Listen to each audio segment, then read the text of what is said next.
Hi, welcome back guys. This is your friend, Cabbage Head Fanfics. Back with amazing fanfiction. This is the series of What If Deku Becomes Godly Human? Now before starting, please give this video a like and subscribe to the channel if you want more videos like this. Now let's get into the fanfic. The 4-year-old Izuku Midoriya sat in a chair at the doctor's office, eagerly waiting for the results of his Quirk test alongside his mother. He played with his All Might action figure, his mother watching with pride as he dreamed of becoming a hero. With a hopeful expression, Izuku turned to her, wondering if he would receive a strong Quirk like All Might. His mother reassured him, expressing her belief that he would achieve great things. When the doctor entered the room, his troubled expression immediately raised Inko's anxiety. She feared for Izuku's dreams of becoming a pro-hero. The doctor took a seat and scratched his head, preparing to deliver the news. He explained that Izuku indeed had a quirk, but calling it strong would be an understatement. Izuku bounced in his chair, thrilled at the prospect of having a powerful quirk. Inko felt a wave of relief wash over her, but she was still curious about the doctor's cryptic statement. She pressed for more information, asking if Izuku's quirk was rated A. The doctor revealed that Izuku had achieved the maximum score of 1,000 points on the quirk test, leaving both Inko and Izuku in shock. While Inko remained stunned, Izuku's face lit up with joy as he realized he could be like All Might. Overjoyed, Izuku ran through the doctor's office, celebrating his newfound potential. Inko laughed, and the doctor shared in their happiness. They left the office, with Izuku's mind racing about how he would emulate All Might. The next day, Izuku arrived at the playground, where Bakugo and the others were already playing. He rushed over, eager to share the news of his quirk ranking. Bakugo turned to him, and with a mischievous grin, he prepared to mock Izuku. When Izuku excitedly announced his score, Bakugo dismissed it, claiming that Izuku was surely weaker than him and suggesting a much lower score. His friends laughed, and Izuku felt his excitement wane. Despite feeling hurt, Izuku defended himself, insisting that he had reached 1,000 points. Bakugo and his friends were momentarily stunned, but Bakugo quickly resumed his taunting, doubting the validity of Izuku's score. As Izuku's frustration grew, he began to glow, drawing attention from the others. However, when he noticed the glow, it faded away, prompting Bakugo to mock him further. Izuku, feeling defeated, ran away, saddened by the harshness of his friends. As a 14-year-old, Izuku often found himself lost in thought while walking to school, contemplating his future as a hero. He realized he had only 10 months left before the entrance exam and felt disheartened that his quirk had only manifested once. Upon arriving in class, he sat quietly, avoiding the teasing from his classmates. He knew he needed to train hard to have any chance in the upcoming exam. When the teacher entered, he encouraged the students to start thinking seriously about their futures, reminding them they were now third years. He distributed handouts for their future plans, and most students expressed their intention to apply for the hero course. A loud chorus of agreement filled the room, with students showcasing their quirks, except for Izuku and Bakugo. The teacher attempted to regain control, but Bakugo leaped onto his desk, creating explosions in his hands and declaring his superiority over his classmates. Bakugo's arrogance irritated his peers, but the teacher noted that Bakugo had registered for the UA High Entrance exam. Bakugo continued to boast, claiming he had aced all the mock tests and was the only one worthy of attending UA. When the teacher mentioned Izuku's application, Bakugo seized the opportunity to belittle him, mocking Izuku's quirk, which he claimed could not even activate on demand. Bakugo charged at Izuku, causing chaos in the classroom and frightening the green-haired boy. After class, as Izuku packed his things, Bakugo and his friends approached him. Bakugo snatched Izuku's hero analysis book, ridiculing its contents and declaring that Izuku would no longer need it. He destroyed the book and tossed it out the window into the koi pond, cruelly suggesting that Izuku should jump off the roof to gain a better quirk in the next life. Feeling defeated, Izuku walked down the stairs toward the koi pond to retrieve his book. He took a longer route home, lost in thought about his future. Suddenly, he noticed something unusual emerging from a nearby drain. The drain lid shot up, releasing a torrent of green sludge that engulfed him. Izuku struggled to escape, but his strength faded as he gasped for air. Just before losing consciousness, he caught a glimpse of something yellow appearing before him. Izuku Midoriya regained consciousness to the sensation of light slaps against his cheeks. As he opened his eyes, he was met with the sight of his idol, the #1 hero, All Might. All Might expressed relief that Izuku had awakened but mentioned he needed to deliver a criminal to the police. Just as All Might prepared to leap away, Izuku made a split-second decision. He grasped All Might's leg with all his strength, terrified of falling into the depths below. All Might attempted to shake him off, but Izuku's grip was firm. In that moment, Izuku realized that if he let go, he would surely fall to his demise. All Might quickly understood the gravity of the situation and decided they needed to land as soon as possible. Izuku stood before All Might, wrestling with a question that had plagued him since that fateful day: whether someone with a weak quirk could ever become a hero. All Might, unable to fully grasp Izuku's meaning, nonetheless responded that those with weak quirks should steer clear of hero work. Izuku's heart shattered at those words. The hero he had admired his entire life had just crushed his dreams. Overwhelmed with emotion, he ran down the stairs, tears streaming down his face. All Might, processing the encounter, recognized the weight of Izuku's question and the pain behind it. As All Might struggled with his own limitations, he felt the effects of his time limit approaching. He coughed up blood and shrank down to his normal size, realizing he needed to find Izuku again to explain more about the responsibilities of being a hero. But first, he had to ensure the villain was delivered to the police. Meanwhile, Izuku walked along the main street when he heard an explosion nearby.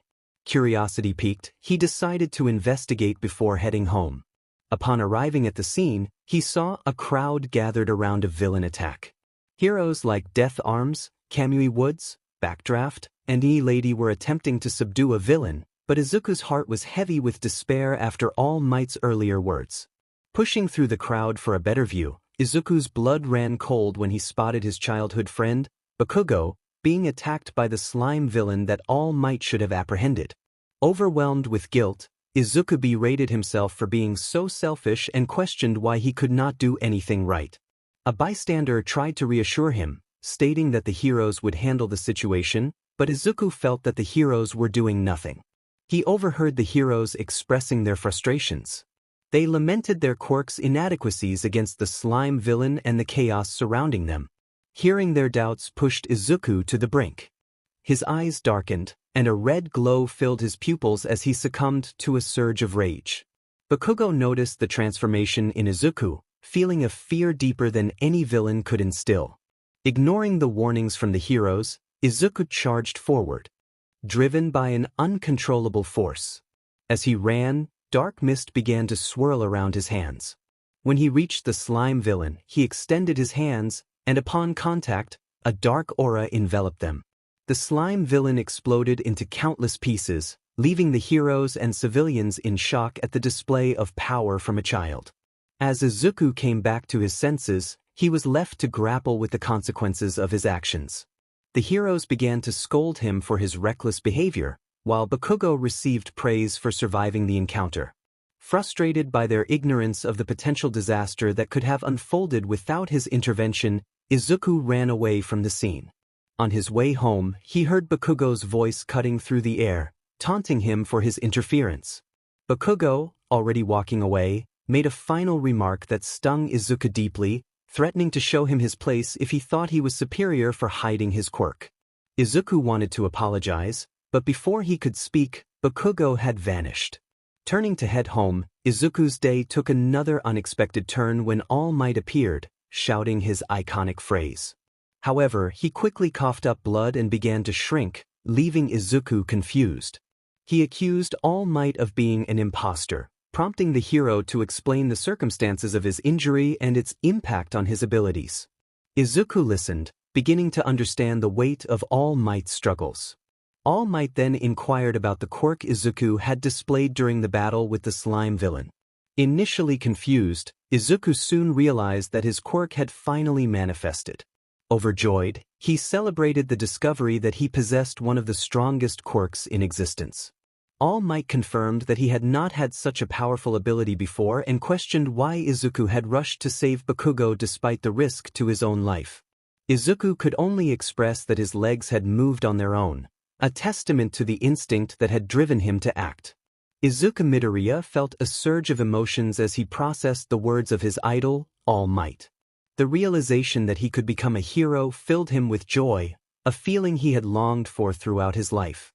All Might instructed him to meet at Dagoba Beach on Saturday at 10 a.m. for training, and Izuku eagerly agreed, his heart racing with excitement. The following morning, Izuku awoke with a sense of purpose. He was determined to train and discover the full extent of his abilities, knowing he had 10 months until the UA entrance exam. He ventured into the old forest, ready to push his limits. However, upon arrival, he encountered a terrifying sight. A giant bird-like creature accompanied by a boy who appeared to be his age, but with hands protruding from various parts of his body.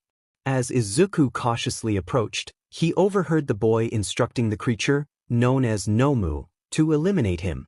Just as the Nomu charged toward him, time seemed to freeze, and Izuku felt weightless.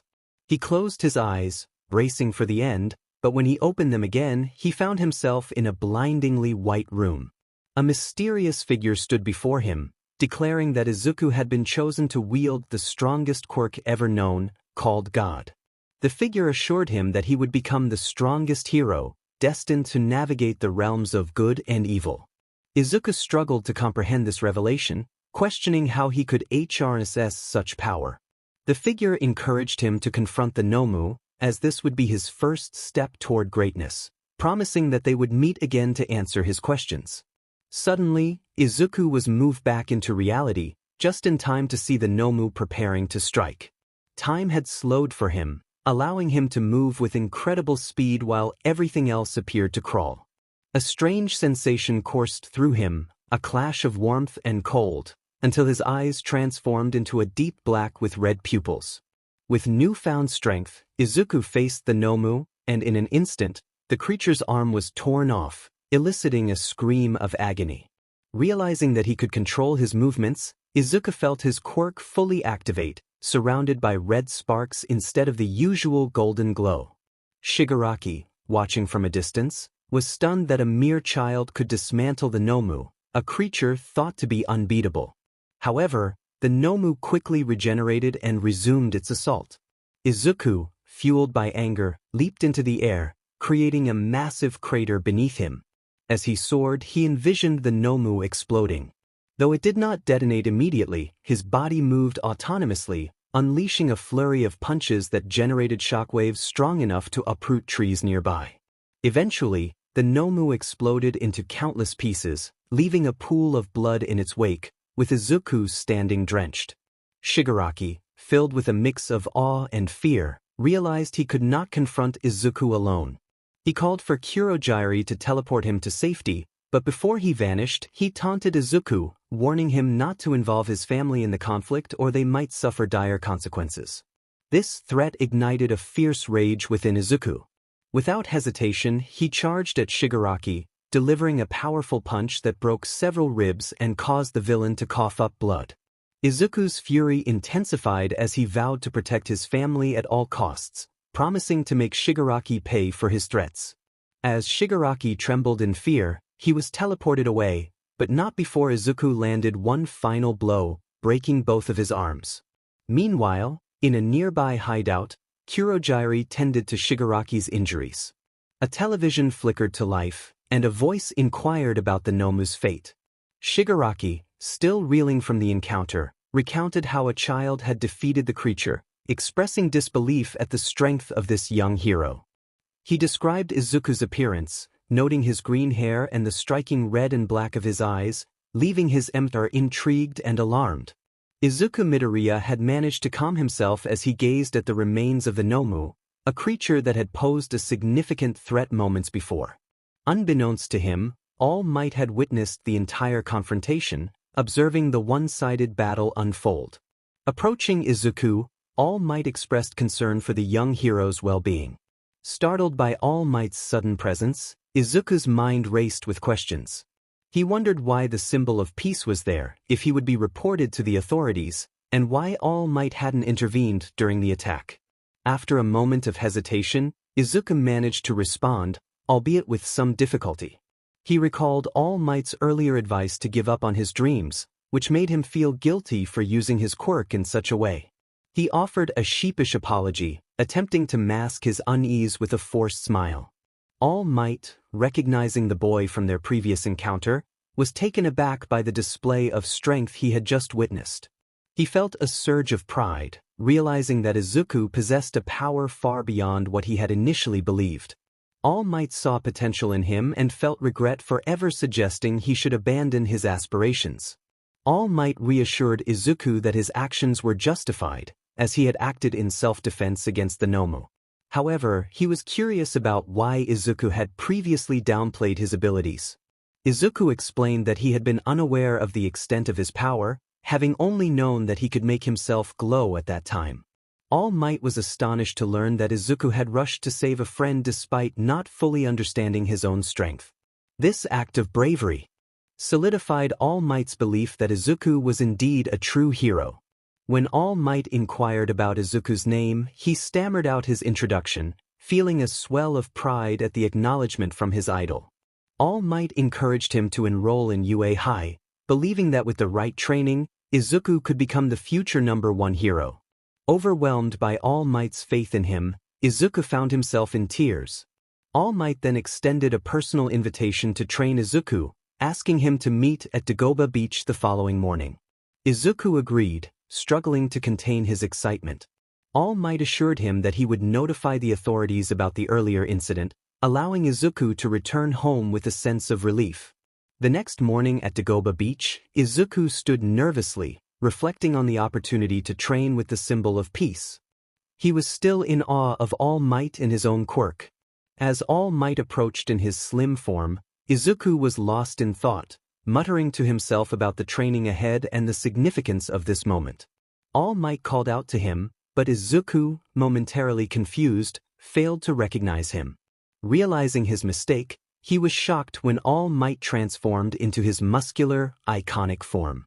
Initially skeptical, Izuku questioned All Might's identity until the hero revealed his injuries and explained the transformation. Once the explanation was complete, Izuku began to understand. All Might was impressed by the cleanliness of the beach, which Izuku revealed he had maintained over the past 3 months. All Might marveled at the boy's dedication and hard work, realizing the effort it must have taken to achieve such results in such a short time. With enthusiasm, All Might announced that they would focus on training both Izuku's body and mind over the next 6 months in preparation for the UA High entrance exam.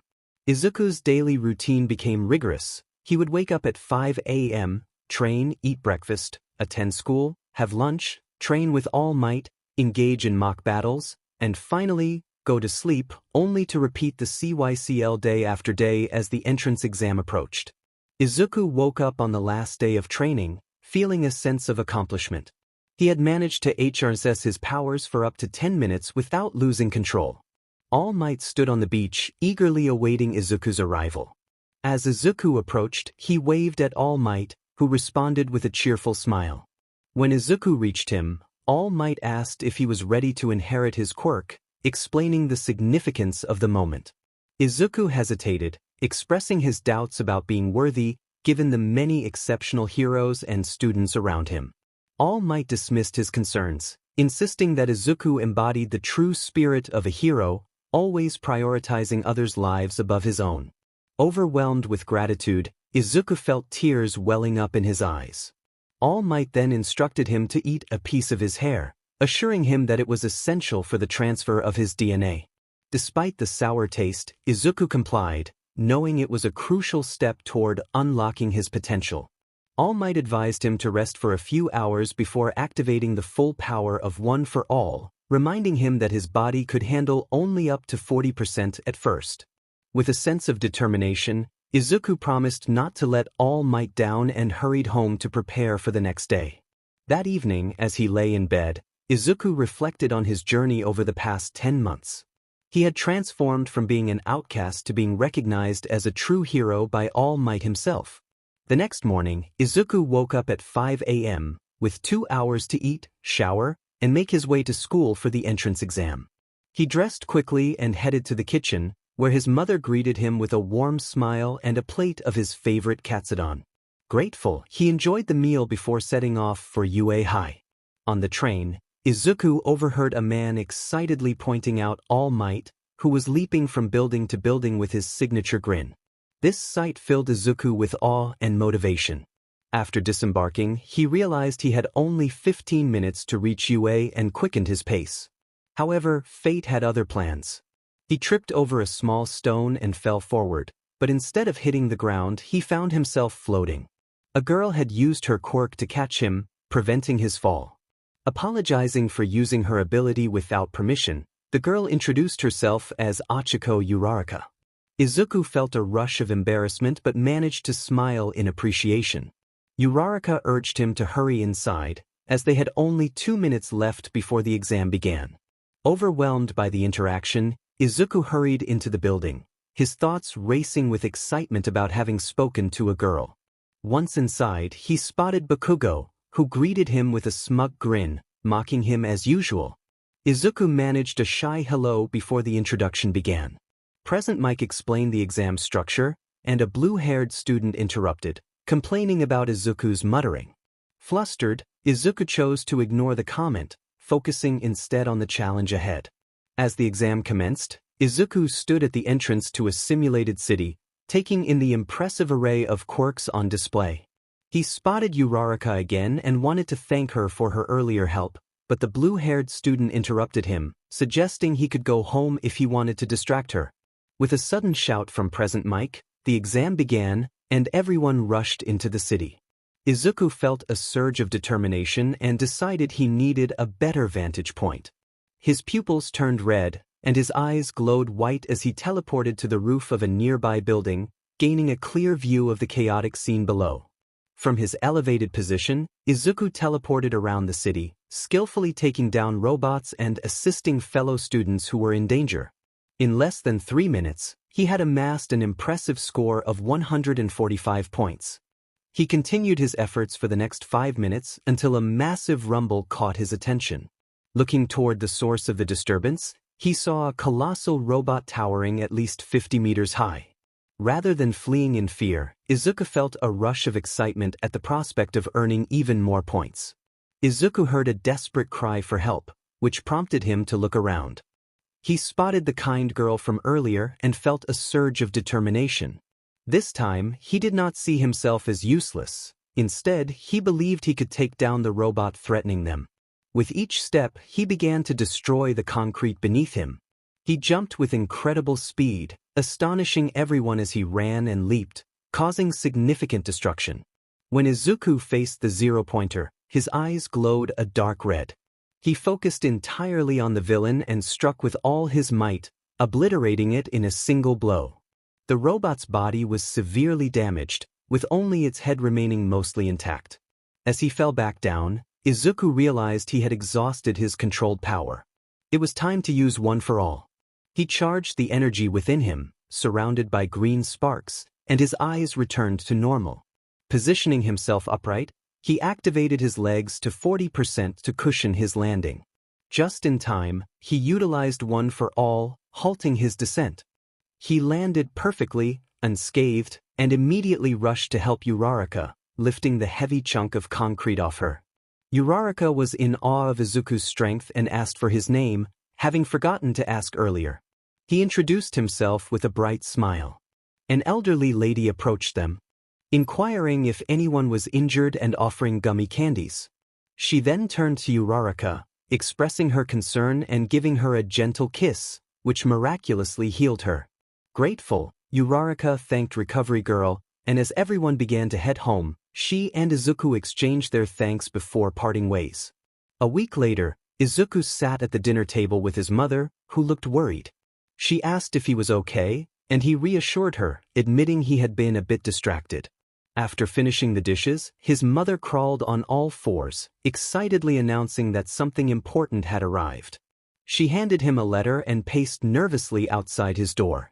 With a mix of anticipation and anxiety, Izuku opened the letter.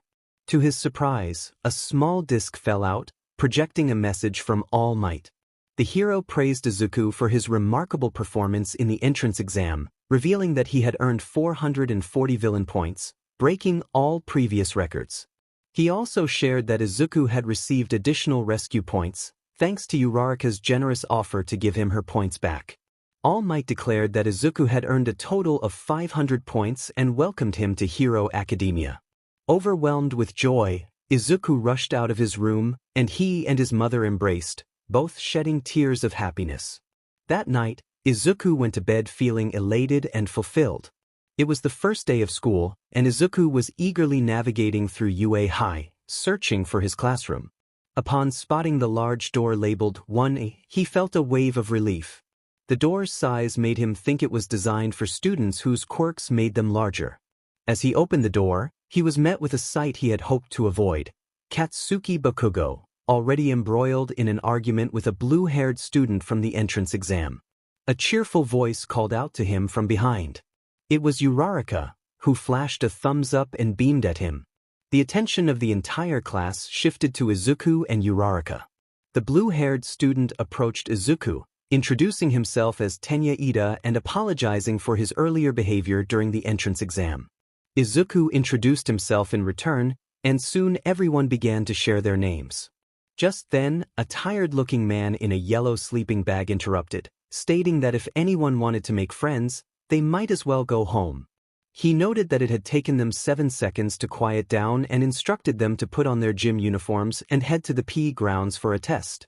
Uraraka questioned whether the entrance ceremony was happening that day, but the man, Aizawa, explained that as heroes, they had no time for such formalities.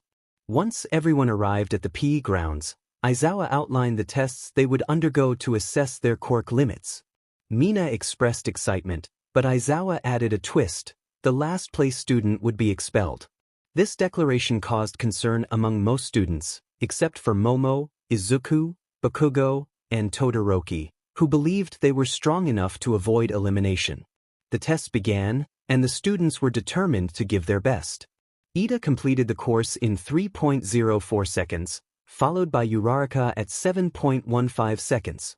When it was Izuku's and Bakugo's turn, Bakugo, frustrated, attempted to unleash his quirk but finished in 4.13 seconds, stunned by Izuku's performance, who completed it in just 0.01 seconds.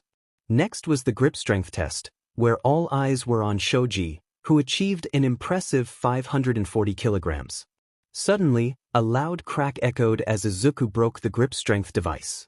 Aizawa handed him a larger one, and to everyone's astonishment, Izuku registered a staggering 14,380 kilograms, leaving the class in shock at his strength. Questions of Izuku being a monster circulated among the students, and even Aizawa was taken aback. He announced the next event, the standing long jump. Bakugo, Aoyama, and others leaped over the sandbox, with Uraraka nearly reaching the end of the school grounds. When it was Izuku's turn, anticipation filled the air. He stood still before jumping, creating a shockwave that shattered the ground around him. He disappeared in a blur and reappeared after 27 seconds, having covered an astonishing distance of 40.075 kilometers, which was the circumference of the Earth. The class was left in awe, and Aizawa couldn't help but recall All Might's records from years past. The repeated sidesteps test followed, where Mineta surprised everyone with 2,856 sidesteps in 1 minute. However, when it was Izuku's turn, the robot announced that he had reached the maximum of 9,999 sidesteps in just 5 seconds, solidifying the belief that he was no longer human. The ball throw came next, with Bakugo going first and achieving a distance of 705.2 meters. The rest of the class struggled to match his performance, except for Uraraka, who managed to achieve infinity by manipulating gravity. Everyone thought they had finally found someone to surpass Izuku. But when it was Izuku's turn, he took a deep breath, entered a throwing stance, and unleashed his full power. His eyes glowed red and black as he declared his determination. The device in Aizawa's hand immediately registered infinity. The class was left trembling at the sight of Izuku's transformation and strength. Yet, he returned to his normal demeanor, smiling at his classmates. All Might watched from around a corner, Contemplating the potential consequences, had Izuku chosen a darker path? The results of the tests were announced, with Izuku taking first place, followed by Bakugo in second, Momo in third, and the rest of the class ranked accordingly. The day had proven to be a remarkable start to their journey at UA High, leaving everyone eager to see what challenges lay ahead. Mineta was told he could go home, and as he left, he was in tears over his expulsion. Once he had calmed down, the rest of the students returned to their classroom, still in shock from Midoriya's impressive performance. They received their schedules for the first year and then headed home. The following day, the students sat in their classroom, eagerly awaiting their teacher's arrival. They speculated about who would be teaching the heroics class when the door swung open, revealing All Might, who announced his presence with enthusiasm. The students were amazed to discover that the #1 hero would be their teacher. All Might informed them that they would be having battle training and revealed a collection of suitcases containing their hero outfits. He noted that there should be 20 outfits, but Aizawa had expelled one student during the Quirk apprehension test, who had not made a good impression. All Might reassured the class that Aizawa had not expelled everyone, indicating that they had some talent. He encouraged them to change into their hero suits and prepare for the training. Once everyone was suited up, they made their way to the city where All Might was waiting. He complimented their outfits and, while observing Midoriya's costume, struggled to contain his laughter at its resemblance to his own. All Might announced that the teams would be chosen by drawing lots, and he proceeded to assign them. The first match was set. Team Midoriya would face Team Bakugo, with Midoriya's team as the heroes and Bakugo's team as the villains. The villains were instructed to take their positions inside a building while the heroes would be released in 5 minutes. Midoriya felt a mix of excitement and nerves as he realized he was on the same team as Uraraka. They discussed their strategy, with Midoriya planning to confront Bakugo while Uraraka would try to capture the weapon with Ida's help. As the intercom signaled the start of the match, the hero team dashed toward the building. Upon entering, they could already hear Bakugo's explosions. Midoriya directed Uraraka to enter a room to the right while he drew Bakugo's attention. The plan unfolded as Bakugo charged at Midoriya, who was ready for the confrontation. Bakugo boasted about his superiority, unleashing powerful blasts. Midoriya, however, was quick on his feet. When Bakugo unleashed his strongest attack, Midoriya evaded it, but Bakugo managed to land a hit that sent him crashing into a wall. Though Bakugo was dazed, he prepared for a final attack, charging up his sweat to unleash a devastating blast. All Might attempted to intervene, but Midoriya insisted that the fight continue. Bakugo fired his attack, hitting Midoriya squarely in the face, prompting concern from their classmates. All Might could only hope for the best. Suddenly, Midoriya emerged from the smoke, delivering a powerful blow to Bakugo that knocked him out. He then asked Uraraka about the bomb's location, and she informed him it was on the 3rd floor. Midoriya instructed her to float and hold on, and with a burst of determination, he leaped up, breaking through the 2nd floor and reaching the bomb. Ida was taken aback by Midoriya's speed and agility. Moments later, the intercom announced that the hero team had won. Ida turned to see Midoriya had successfully touched the bomb, and he congratulated him, acknowledging Midoriya's superiority in that moment. Midoriya humbly responded that luck had played a significant role. As Bakugo regained consciousness, he glared at the ceiling, frustrated by his defeat. Ida approached him to offer assistance, but Bakugo stood up on his own, still angry about losing to Midoriya.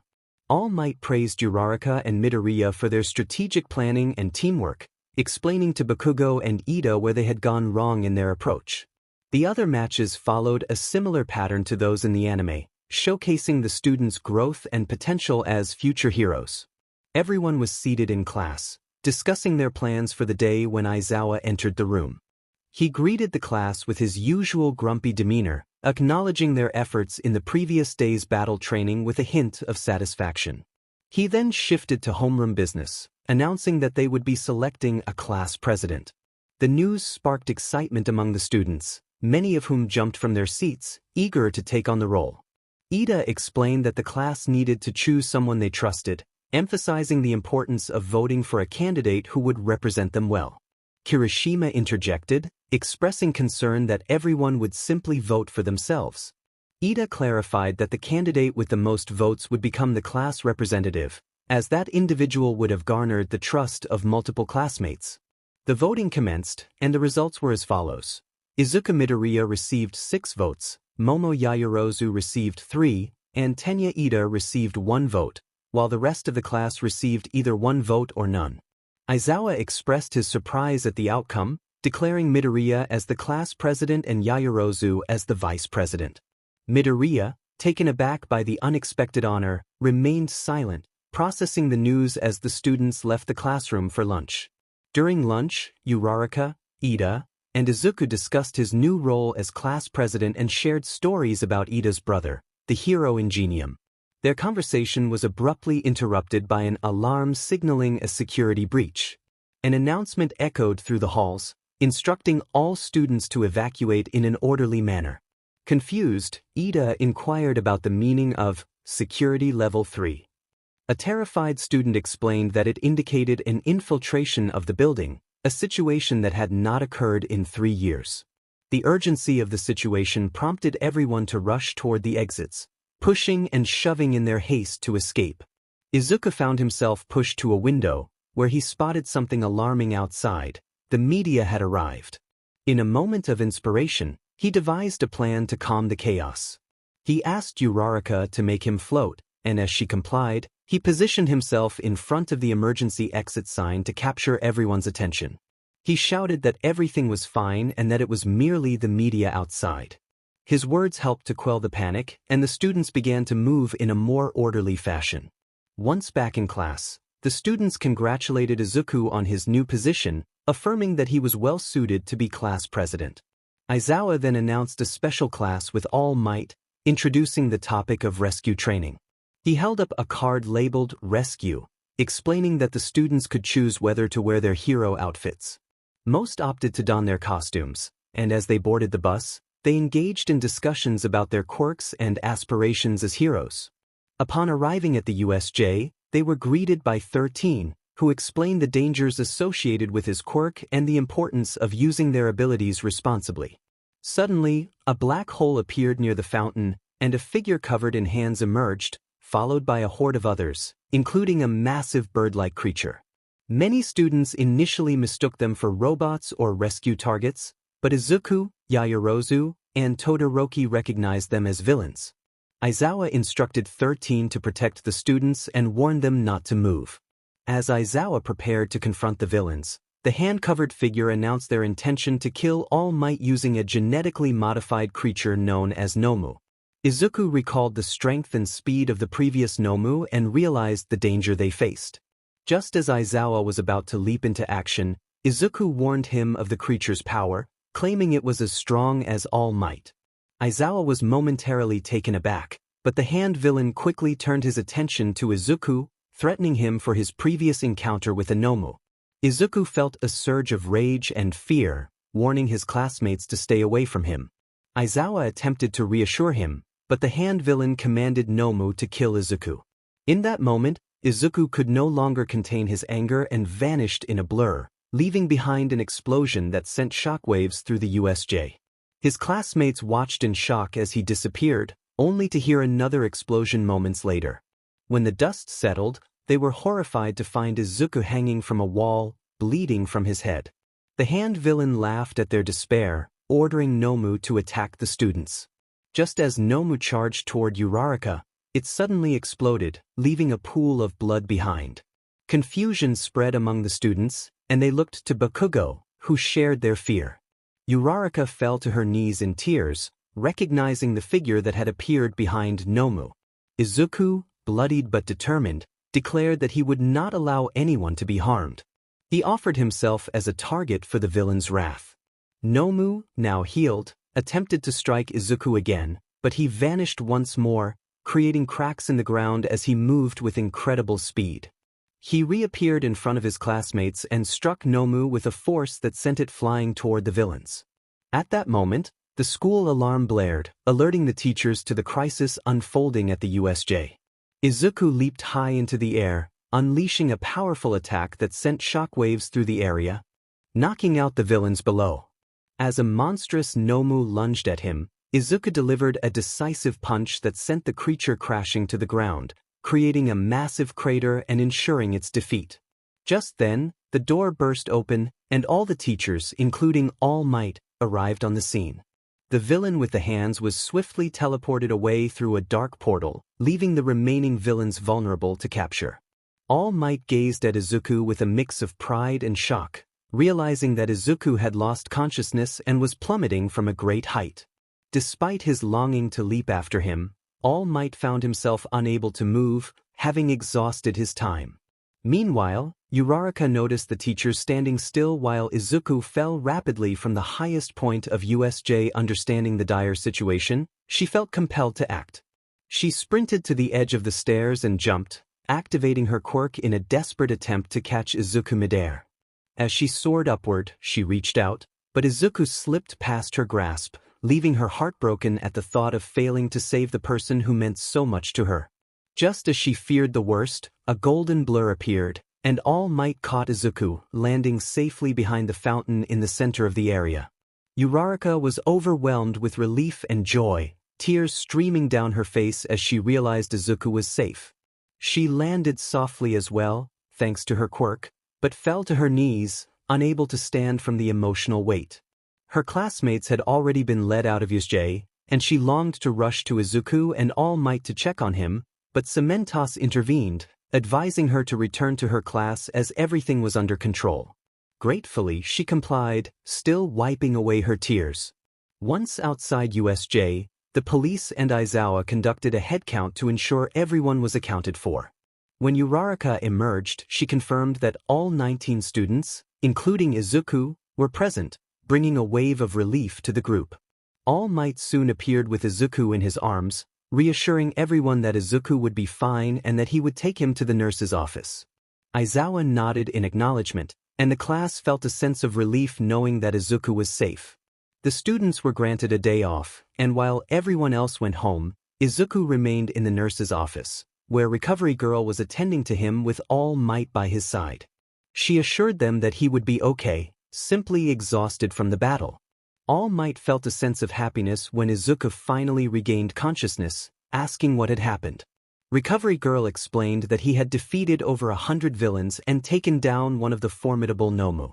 Izuku recalled the ominous words of a villain who had warned him about the strength of the creature, which had been strong enough to kill him. All Might, initially shocked, began to contemplate the possibility of All for One's return. Recovery Girl informed Izuku that he could go home, but if he felt unwell, he should return for another checkup. Grateful for her care, he thanked her sincerely. All Might waved goodbye to Izuku before turning back to Recovery Girl, discussing the potential implications of All for One's resurgence. In the UA conference room, the teachers engaged in a serious discussion about the upcoming sports festival and the recent USJ attack. They were astonished to learn that a student had single-handedly defeated 100 villains and taken down a creature designed to overpower All Might. The principal, Nizu, confirmed that the sports festival would still take place this year, emphasizing the strength of the student who had thwarted the villains. With many top pro heroes attending, they felt confident in their defensive capabilities against any potential threats. Following the discussions about the sports festival, the teachers decided to invite pro heroes to address the recent villain attacks and the remarkable student who had defeated them. The room filled with some of the most renowned heroes, including Endeavor, Best Jeanist, Edge Shot, Mirko, Crust, Kamui Woods, Gang Orca, Sir Night Eye, Gran Torino, and the Wild Pussycats, along with police officers from the investigation team. The heroes expressed their outrage over how the villains managed to bypass UA's security system. Just then, 13 entered the room, determined to present the security camera footage from the incident. He connected a USB stick to the computer and began loading the footage, which would reveal the details of the attack. As the footage played, the heroes saw the static image transition to the USJ security camera, capturing the moment when the portal opened and the villains emerged. They recognized the League of Villains, and their attention was drawn to the Nomu, a creature that Mirko noted was supposed to be as powerful as All Might. However, Endeavor confidently remarked that it had been defeated by a child, suggesting that its strength was not as formidable as rumored. The footage then shifted to show Izuku activating his rage mode, urging his classmates to move away from him. The pro-heroes were taken aback, feeling a mix of fear and awe at the power emanating from a child. They witnessed Izuku move with incredible speed, creating a significant impact that left them questioning whether he was stronger than many pro-heroes. When an explosion occurred, sending debris flying, they were left in disbelief at the boy's strength. As the footage continued, the heroes saw Izuku in a precarious situation, stuck against a wall instead of the Nomu. This shocking revelation left everyone stunned, even Endeavor, who had always been confident in his abilities. The pro-heroes wished they could have been there to assist but understood that they could not change the past. The camera view then shifted to show the students and villains, with the Nomu ordered to attack the students. The heroes felt a surge of fear, anticipating All Might's intervention, but he did not appear. Just as the Nomu loomed over Uraraka, it suddenly exploded into 1,000 pieces, leaving a pool of blood behind. The heroes were left bewildered, having not witnessed the scene before. They saw Izuku standing behind the Nomu, declaring that he would not allow anyone to be harmed. Some pro-heroes were frightened by his power, while others felt a sense of joy that he had defeated the villain. However, their relief was short-lived as the Nomu quickly healed, prompting thoughts of how All Might would have struggled against such a foe.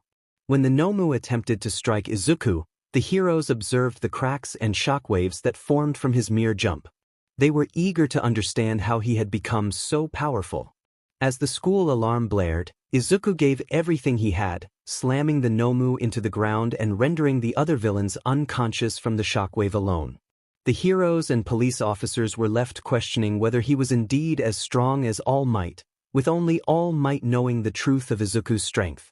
As the footage concluded, they learned that Izuku had knocked out 121 villains and defeated the Nomu in less than 2 minutes. The police officer's statement left everyone in shock, realizing that a child had surpassed their own records for defeating villains. Endeavor expressed concern about Izuku's strength, noting that his quirk was classified as S rank. This revelation left the room speechless, as only All Might and one other hero had ever been ranked S class. The police officer reflected on his own abilities, acknowledging that in his prime, he might have had a chance but recognized that Izuku Midoriya was undoubtedly stronger.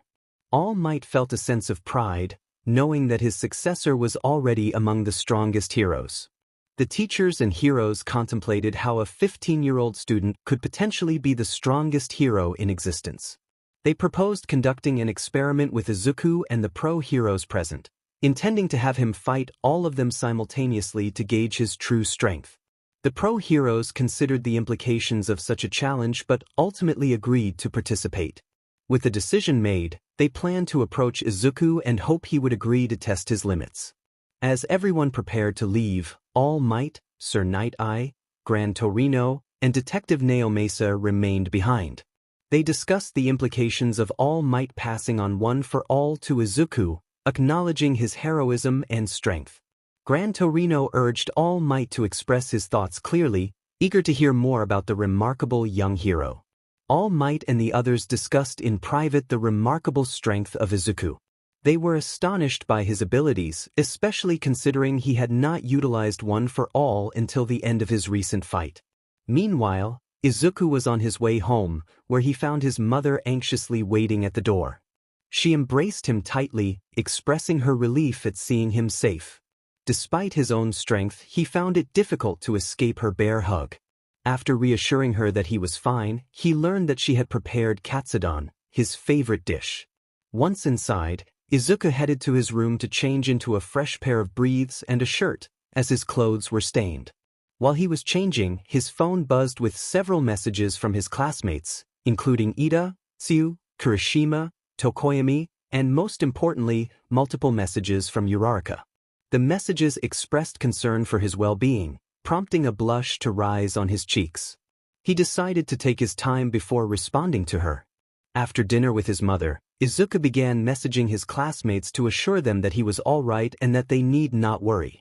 As he started to type a message to Uraraka, his heart raced, and he felt increasingly nervous with each word he wrote. Meanwhile, Uraraka lay in her bed, tears soaking her pillow as she recalled the image of Izuku being struck against the wall, blood trickling down. She hoped fervently that he was okay. Suddenly, her phone chimed, and she glanced at it, hoping it was a message from Izuku rather than the class chat.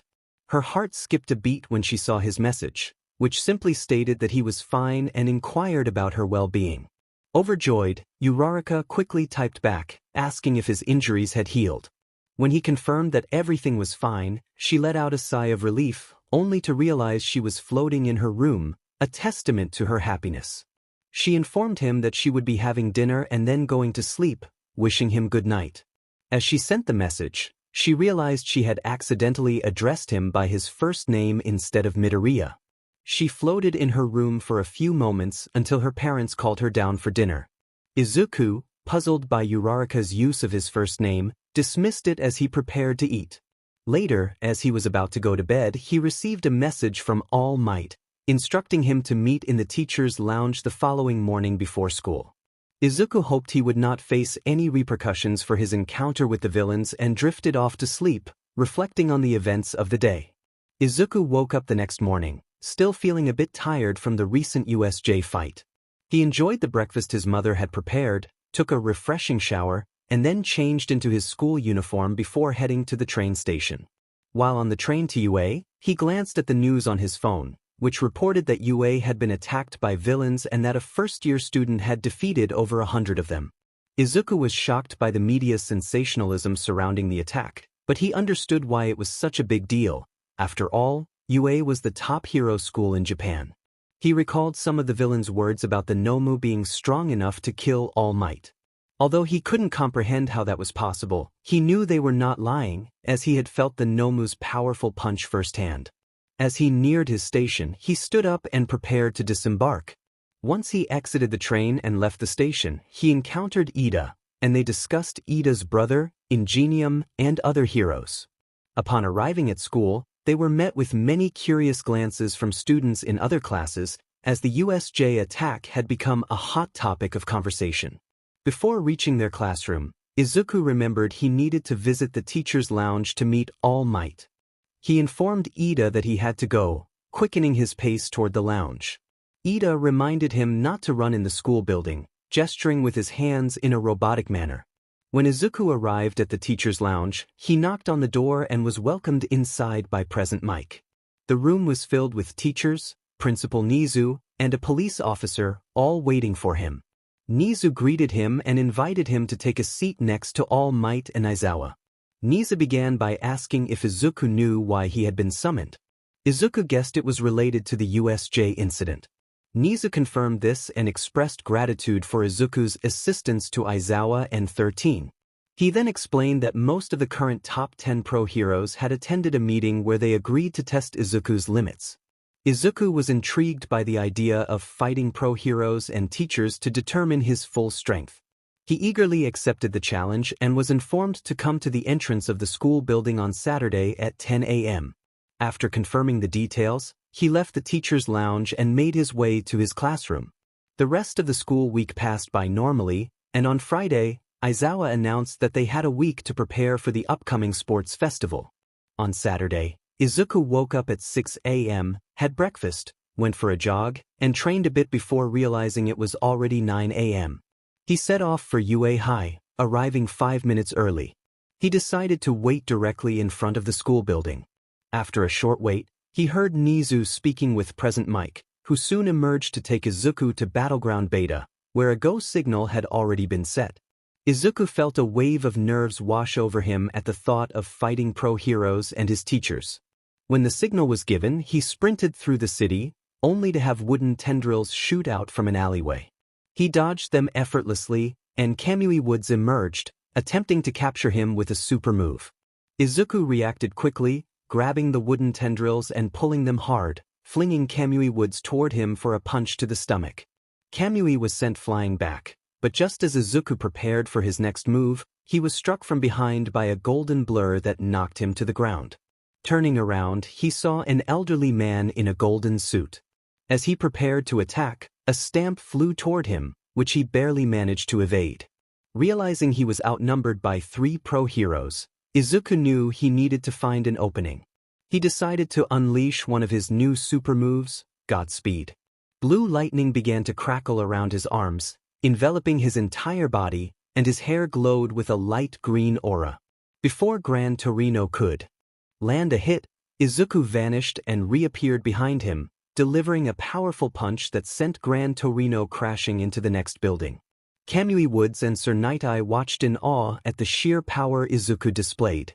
Suddenly, Kamui Woods found himself face to face with Izuku, who delivered a punch that sent him crashing into the ground.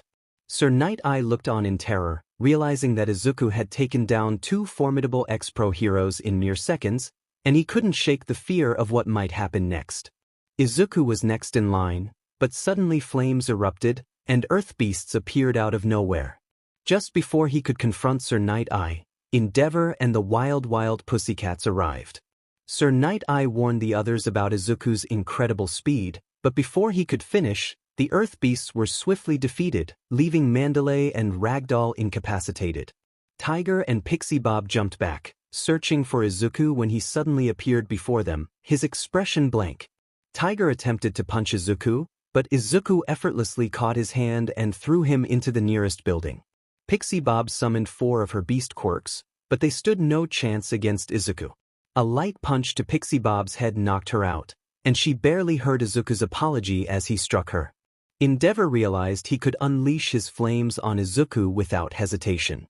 As the fire approached, Izuku simply raised his hand, allowing the flames to swirl around him harmlessly.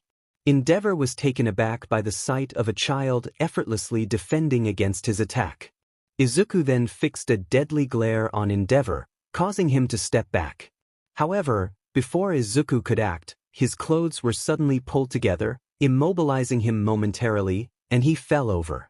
To everyone's astonishment, Izuku stood back up, unaffected by Best Jeanist Quirk. Before he could be restrained again, he swiftly took down both Best Jeanist and Endeavor. Sir Night-Eye threw 5 of his stamps at Izuku, hoping one would connect long enough for him to strategize. One stamp did hit Izuku squarely in the face, but he remained unfazed and turned his attention to Sir Night-Eye, who froze in fear and attempted to flee to regroup with the other heroes. Unfortunately, Izuku dispatched him with ease. As Izuku made his way toward the exit, he encountered a group of heroes, including Edgeshot, Mirko, and Eraserhead, who were waiting on top of a building to ambush him. When Eraserhead erased Izuku's quirk, the blue lightning and green aura surrounding him vanished.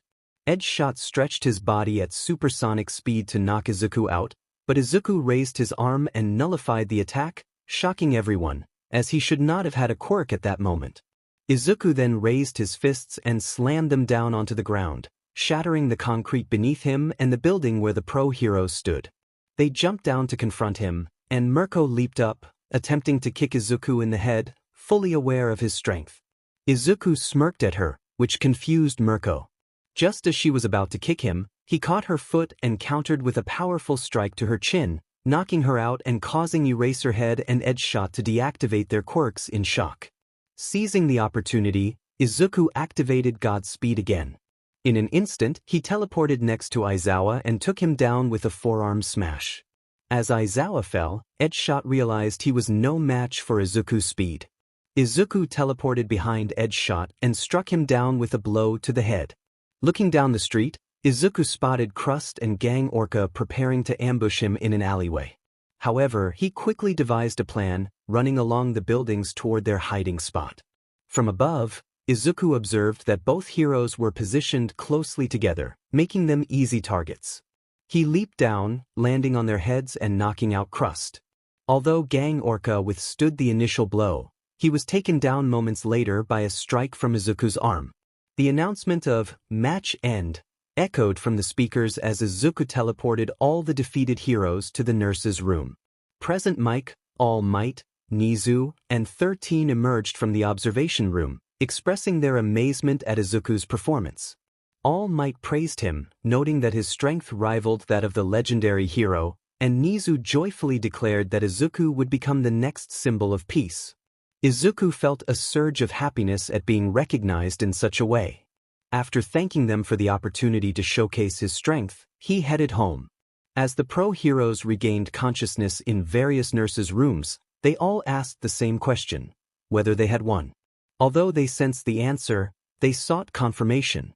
Principal Nizu shook his head, leaving the heroes in a mix of awe at Izuku's capabilities and frustration at being so easily defeated.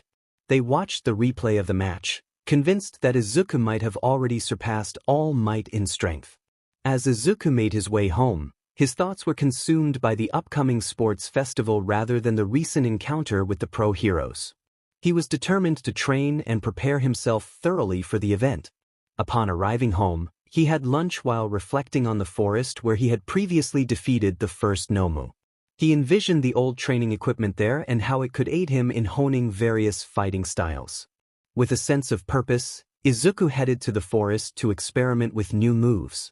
He contemplated the potential of stacking One for All with Godspeed to enhance his speed even further. Activating Godspeed, he carefully added 20% of One for All to avoid causing excessive damage to the surroundings. As he sprinted forward, the ground shattered beneath him, and he found himself moving nearly twice as fast as he could with Godspeed alone. Excited by this discovery, he realized he needed to find ways to increase his strength. While considering different fighting styles and weaponry, an idea struck him. He manifested iron rods and launched them into the air, creating a small tornado around himself. The swirling rods spun dangerously but were not lethal. They could incapacitate an opponent without causing serious harm. Inspired, he raised his hand toward the sun, and a massive fireball materialized above it. Izuku directed the fireball toward a nearby tree, watching it ignite and burn. However, he sought a method to subdue opponents without inflicting too much damage. He activated One for All again, heating his hand until it began to smoke, and struck another tree, leaving a charred mark in its wake. He believed this technique would enhance the effectiveness of his lighter punches, allowing him to deliver significant blows without exhausting himself. Continuing his training with the old equipment, he discovered weights that could help him build muscle and gain better control over his quirk. Pushing himself to the limit, he activated God Mode and demolished several trees. As he neared his threshold, he felt his grip on his powers slipping but managed to extend his time in God Mode by an additional 2 minutes. Taking a moment to rest and hydrate, Izuku noticed someone approaching and hoped it wasn't a hero, fearing he might get into trouble. To his surprise, it was All Might, who had come to find him. All Might expressed his admiration for Izuku's strength, noting that he and several other teachers had been astounded by his display of power. He believed Izuku was among the strongest individuals on the planet. Izuku could hardly believe the praise he received. All Might confirmed that they had witnessed his unmatched power, and Izuku humbly mentioned that he had not even tapped into his full potential. All Might was taken aback, curious about how much power Izuku had actually used. Izuku explained that he had only utilized one of his abilities, estimating it to be around 30% of his overall strength. All Might was left to ponder the implications of Izuku's true power, considering the potential consequences if he were to misuse it. He then requested Izuku to demonstrate some of his abilities. Izuku showcased his combination of Godspeed and Sunshine, impressing All Might, who noted that even seasoned pro heroes struggled to enhance their attacks in such a manner. Transforming into his muscular form, All Might encouraged Izuku to attack him, eager to witness the extent of his growth over the past 10 months. Izuku prepared himself, activating Godspeed with a cautious 5% of One for All to minimize the risk of injury. As All Might charged at him, Izuku leaped into the air, blocking the punch aimed at him. From above, he delivered a right hook to All Might's face, causing the hero to recoil. All Might retaliated with a punch, but Izuku had already evaded, leaving only the trees above to bear the brunt of the attack. With agility, Izuku positioned himself behind All Might and struck him in the back, sending the hero crashing into another tree. However, All Might quickly recovered, rising effortlessly. He confidently remarked that if he had participated in the match alongside the other pro heroes, they would have surely emerged victorious. Izuku activated his newfound power, his eyes glowing white with bright yellow pupils. A white aura surrounded him, radiating warmth. All Might stood in awe, realizing that Izuku had grown stronger than ever before.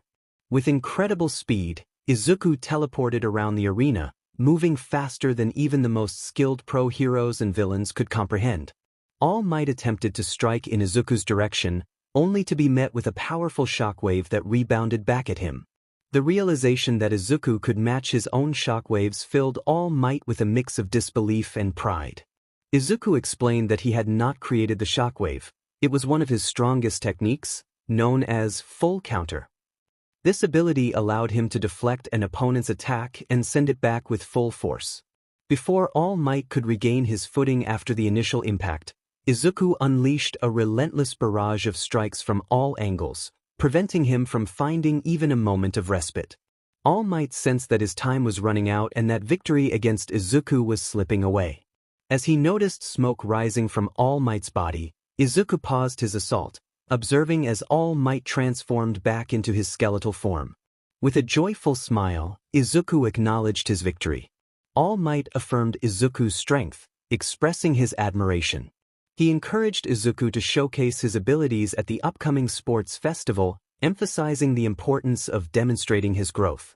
Izuku eagerly accepted the challenge, promising to train diligently to enhance his powers, as he was currently only able to utilize 55% of One for All.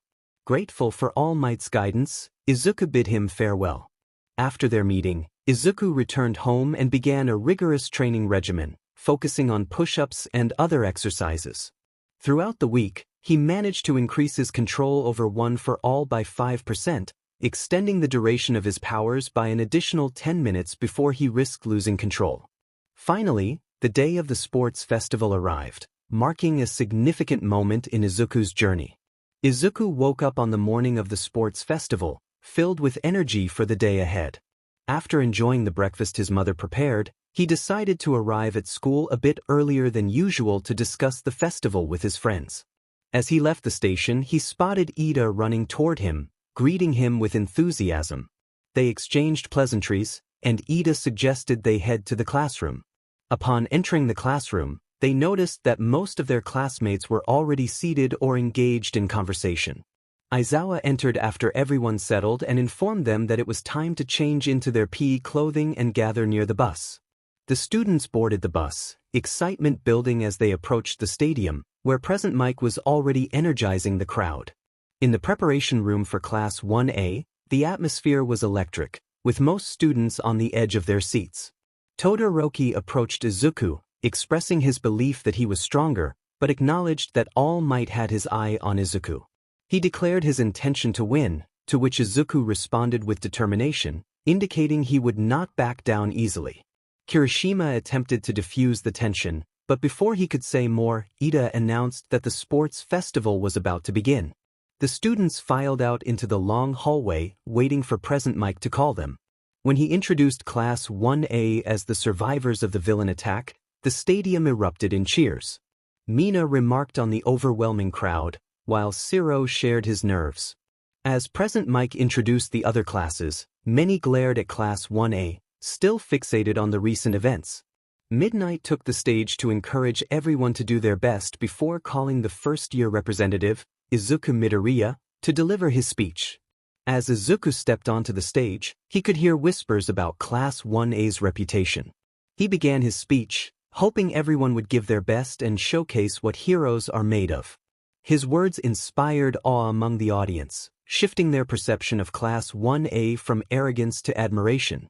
Descending from the stage, Izuku was met with applause and thumbs up from his friends.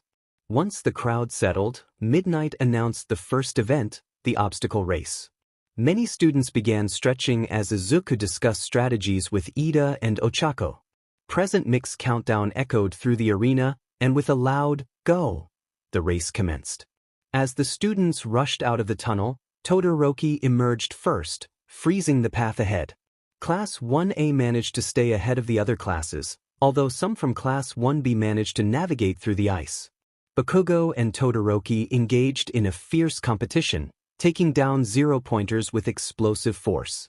Others struggled to overcome the obstacles, with Kirishima and Tetsu narrowly escaping being crushed by a frozen zero-pointer.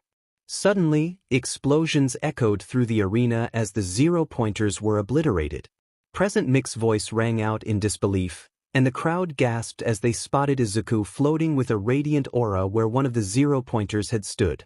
His classmates watched in awe, some feeling a hint of fear at his immense power, but Izuku, with a bright smile, encouraged everyone to continue the race. With renewed energy, the students surged forward, easily overcoming the first obstacle thanks to Izuku's display of strength. As they reached the second challenge, those with flying quirks soared ahead. However, when Uraraka found herself in the air, she suddenly felt nauseous and lost control of her quirk, plummeting toward the ground. Just before she fell, Izuku caught her, assuring her that it would be unfortunate to fall. After safely bringing Uraraka to the other side of the obstacle, Izuku flew off to join Bakugo and Todoroki, who were battling for the lead before the minefield. In a playful move, Izuku triggered two mines behind them, sending them flying from the impact. He chuckled at Bakugo but felt a twinge of sympathy for Todoroki, helping him up after Bakugo's attack. Bakugo glared at Izuku, seething with anger, while Todoroki maintained his stoic demeanor and approached Izuku, firmly stating that he did not require assistance. Izuku, slightly puzzled, acknowledged the challenge, smirking and suggesting it was now a full-out war. Todoroki ignored him and returned to his previous position. Midnight congratulated the top 42 students who advanced and spun the wheel for the next event, announcing that they would now participate in a cavalry battle. The excitement in the arena was palpable as the students prepared for the next challenge. As Midnight announced the distribution of points among the top competitors, she wore a mischievous grin when she revealed the first-place prize of a staggering 10 million points. The crowd fell silent, their eyes fixed on Izuku, who appeared pale and shocked by the news. When it was time for team selections, most students overlooked him, causing a wave of panic to wash over him. However, he quickly regained his composure and thought about his strategy. He realized that if he was going to fly, he needed to find someone who could help them stay airborne. Determined, Izuku searched for Uraraka. When he found her, he invited her to join his team, and she accepted, albeit with a hint of fluster. Next, he sought out Tokoyami, whom he soon located. Tokoyami agreed to join, curious about Izuku's plan. With two teammates secured, Izuku needed one more person with a quirk that could facilitate flight. Suddenly, Mei Hatsum jumped in front of him, excitedly introducing herself as a member of the support department. She pointed out her gadgets, and Izuku noticed a jetpack on her back. When she confirmed that it could fly for up to 20 minutes without landing, Izuku felt a surge of relief and happiness, knowing that his plan was coming together. As the teams took their positions, the atmosphere was charged with tension, reminiscent of the time the villains had attacked. Izuku stood at the front, with Uraraka and Mei behind him and Tokoyami perched above, ready to defend their headbands with dark shadow. When Midnight announced the start of the cavalry battle, chaos erupted as competitors rushed toward Izuku. He activated Mei's jetpack, and with Uraraka making herself weightless and Izuku using his flying quirk, they soared into the sky, Tokoyami joining them. Once they reached a safe altitude, they paused to chat about school and heroes, though Mei often found her attempts to discuss her gadgets interrupted by Tokoyami. The tranquility was shattered when a loud explosion erupted below them, and they spotted Bakugo hurtling toward them, intent on attacking. However, just as he prepared to unleash his fury, Present Mike declared that time was up. Bakugo's frustration was palpable as he realized he couldn't confront Izuku, and he had to use small explosions to slow his descent. Fortunately, Izuku's team landed safely, thanks to their combined flying abilities. The teams that advanced were the same as in the original timeline. After the announcement, the students were given an hour break to enjoy a meal or relax before the next event. Izuku stepped outside the stadium, treating himself to some matcha, and settled under a cherry blossom tree, contemplating his next match and the challenges ahead. As he gazed at the sky, he heard someone call his name. It was Uraraka, approaching him with a friendly smile. They exchanged pleasantries, and she admitted to feeling nervous about the upcoming events. Izuku reassured her, encouraging her confidence. When she inquired about where to find matcha, he generously offered her his, as he wasn't very hungry. Flustered but grateful, Uraraka accepted and sat beside him, enjoying the treat. Under the cherry blossom tree, They shared laughter and talked about their aspirations as heroes, enjoying each other's company until they heard President Mick's voice through the speaker system, announcing that everyone needed to return to the stadium in 5 minutes. They hurried back, making their way to the section designated for Class 1A. As the next event was about to begin, Midnight took the stage to announce the battle tournament, where students would face off in one-on-one matches to determine the strongest competitor.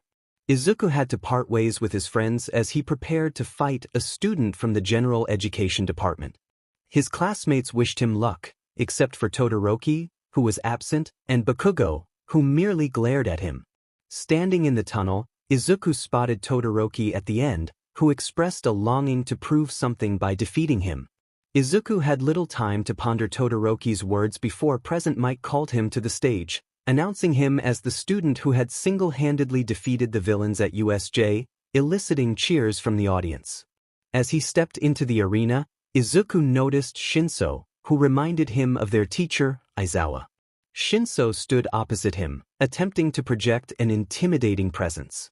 Midnight asked if they were ready, and both nodded in agreement. The match began, and Shinso started to taunt Izuku about his quirk, lamenting that he would never be a hero because Izuku had a more impressive ability. This moment prompted Izuku to pause and respond, encouraging Shinso that anyone could become a hero, regardless of their quirk.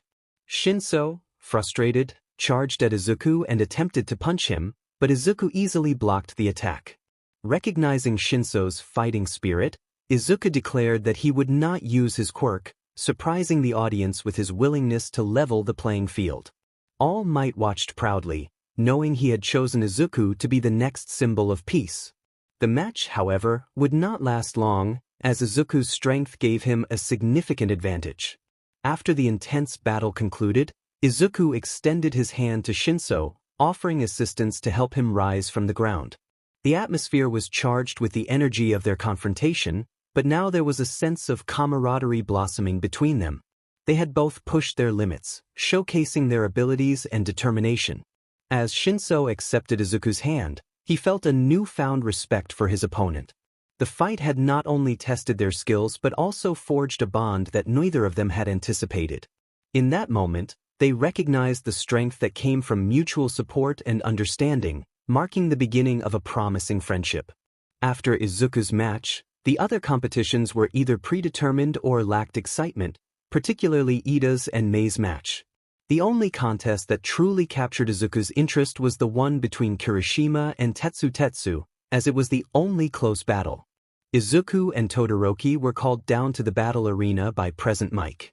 As they descended the stairs, Todoroki turned to Izuku, expressing that because of Izuku's connection to All Might, he felt compelled to defeat him. This left Izuku confused as he made his way into the arena, where the crowd erupted in cheers for the hero of USJ facing the son of the number 2 hero. Standing across from Todoroki, Izuku locked eyes with him and realized the implication behind Todoroki's words. He understood that Todoroki felt the weight of his father's legacy, believing he had to avenge his father's defeat by All Might. When the match began, Todoroki unleashed a massive ice attack, even larger than the one he had used. Against Zero, Izuku found himself encased in ice, but just as Midnight began to announce the winner, the ice suddenly cracked and shattered, revealing Izuku standing unharmed in the center. Izuku challenged Todoroki, insisting that he would not be defeated by only half of Todoroki's power and urged him to use his full strength. He emphasized that the power belonged to Todoroki himself, not his father.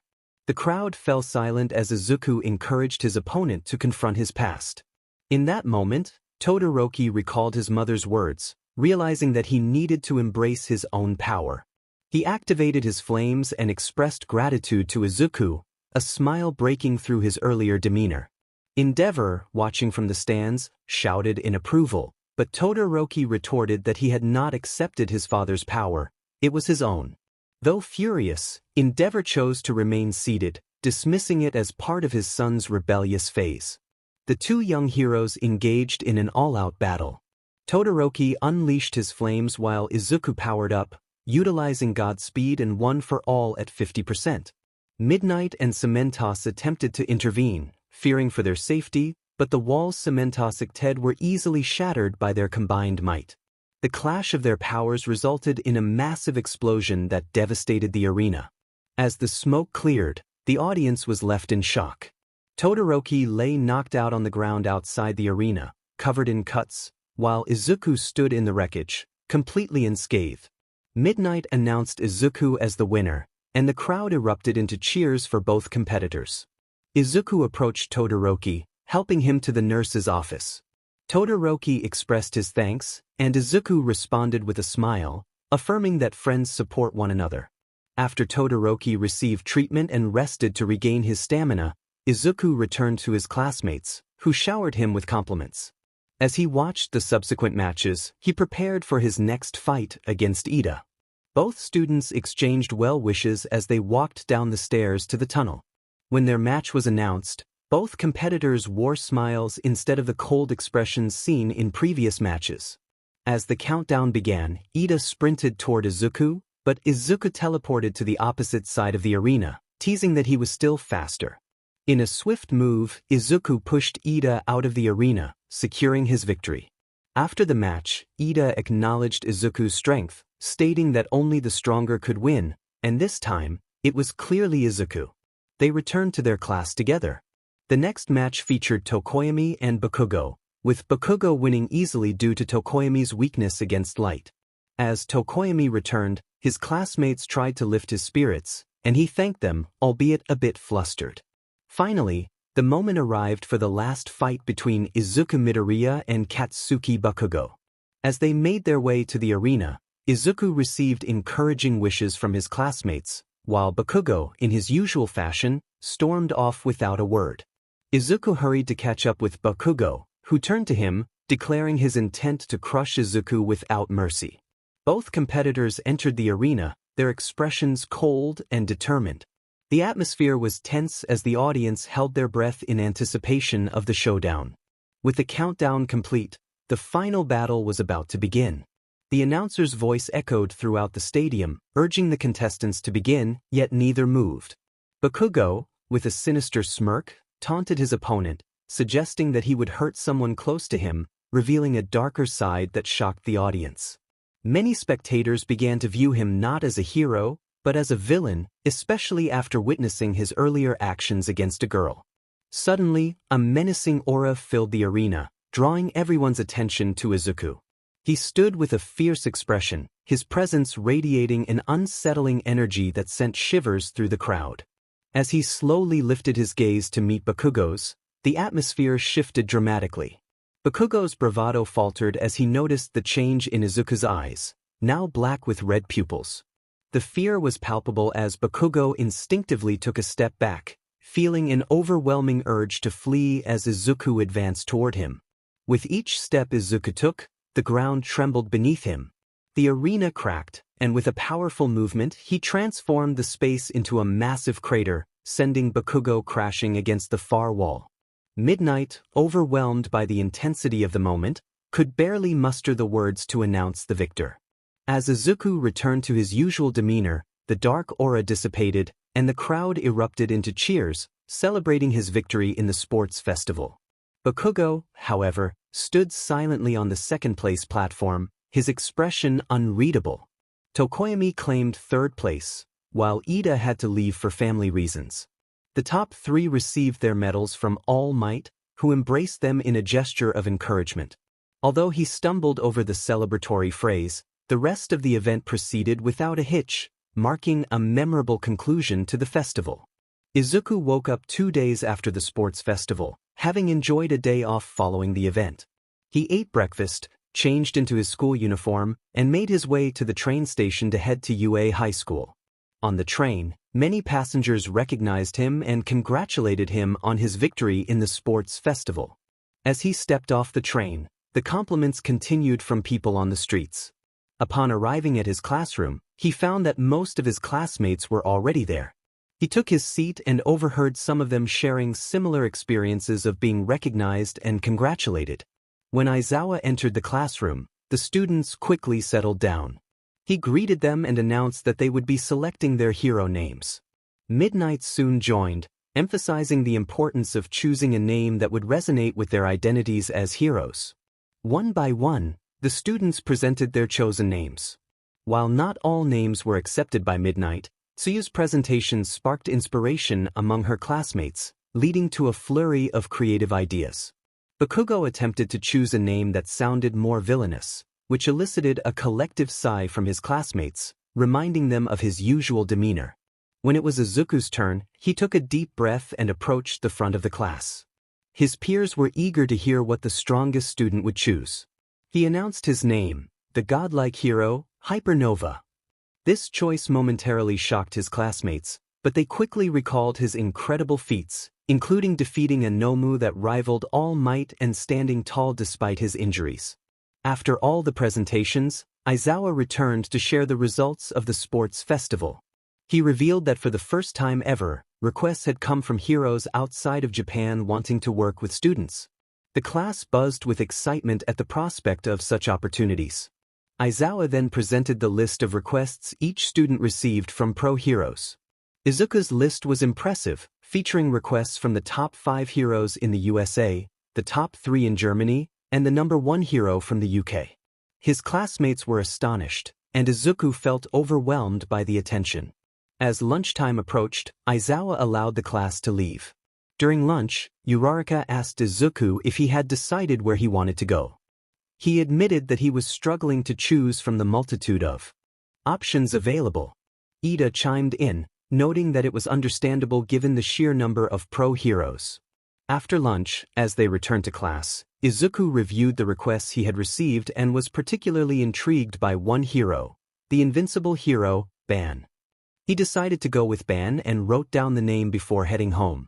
The next day, Izuku arrived at school to find Aizawa standing next to several cases labeled with numbers, which he recognized as their hero suitcases. Aizawa informed him that he was the first to arrive and handed him his case along with an address. He reminded Izuku to keep an eye on Ida, who had gone with Manuel in Hosu. Izuku set off to find the address given to him by Aizawa, walking for 20 minutes to reach the main train station in Mizudafu. Once there, he boarded the first train to Hosu City. As he traveled, he reflected on how fortunate it was that he would be in the same city as Ida. Upon arriving in Hosu, Izuku navigated to what he believed was Ban's residence. He found a large area enclosed by walls, reminiscent of Yue. After pressing the doorbell, he waited a few moments before the door opened, revealing a man who appeared to be in his mid-20s. The man greeted Izuku and invited him inside, announcing that they would be having a fight that day. The chapter began with a surprising encounter between Izuku and Ban, the legendary figure known as the Invincible Ban. Izuku, curious about Ban's age, learned that Ban had been alive for 158 years, a fact that intrigued him. Izuku expressed his longing to understand Ban's strength and speed, encouraging him to give it his all during their training session. Ban, confident in his abilities, led Izuku into a gym that was far more impressive on the inside than it appeared from the outside. The gym was equipped with weights, machines, and even a swimming pool, leaving Izuku in awe. As they moved to the fighting area, Ban encouraged Izuku to unleash his full potential. Izuku, feeling the pressure, activated his god and demon mode, which sent a wave of unease through Ban. The transformation was striking, with Izuku's eyes turning black and his pupils glowing white. Ban had never felt such fear before, realizing he was facing a power that could rival that of a demon lord. Izuku charged at Ban with incredible speed, leaving only a blur in his wake. Ban braced himself, but the impact of Izuku's punch was overwhelming. Ban's ribcage shattered, and he felt the devastating effects of Izuku's strength. Despite the pain, a single thought consumed Ban's mind. The sheer power of this young hero was astonishing. As Ban collapsed to the ground, a crater formed beneath him. Izuku rushed to his side, fearing he had seriously injured the pro hero. To his relief, he noticed Ban's body beginning to heal itself. After a brief moment, Ban was fully restored, his shock evident as he acknowledged Izuku's incredible strength. He questioned Izuku about the power he had just demonstrated, to which Izuku explained that it was his god and demon mode. Ban realized the potential danger of Izuku's abilities if misused. He was impressed by Izuku's determination to become a hero, motivated by a longing to help those who could not help themselves. Ban decided it was time to share his true identity with Izuku, revealing that his so-called quirk was not a quirk at all but rather a result of his unique circumstances that granted him immortality. Izuku was astonished to learn that Ban had lived for over 2,000 years and had witnessed the existence of gods and demons. The thought of such powerful beings existing in their world both fascinated and frightened him. Determined to grow stronger, Izuku expressed his resolve to be able to defeat any threats that might arise.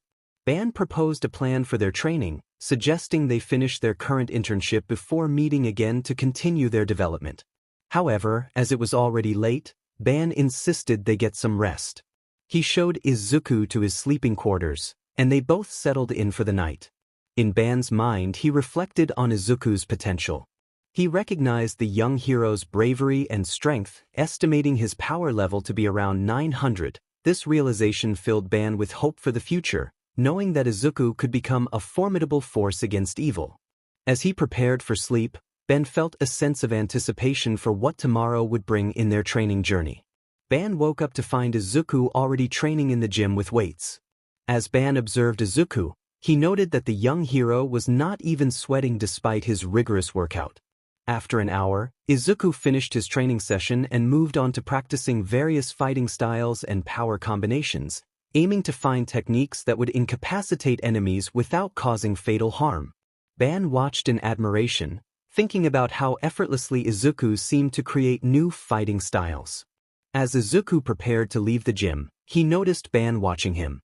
Ban greeted him and expressed his concern about overexerting himself, reminding Izuku that they had plans for later that evening. Curious, Izuku asked what they would be doing, but Ban only hinted that it would be a surprise. They trained together for a couple of hours before Ban announced it was time to eat. He then instructed Izuku to get his hero costume, revealing their destination for the night, the more dangerous side of town, where they would seek out villains to apprehend.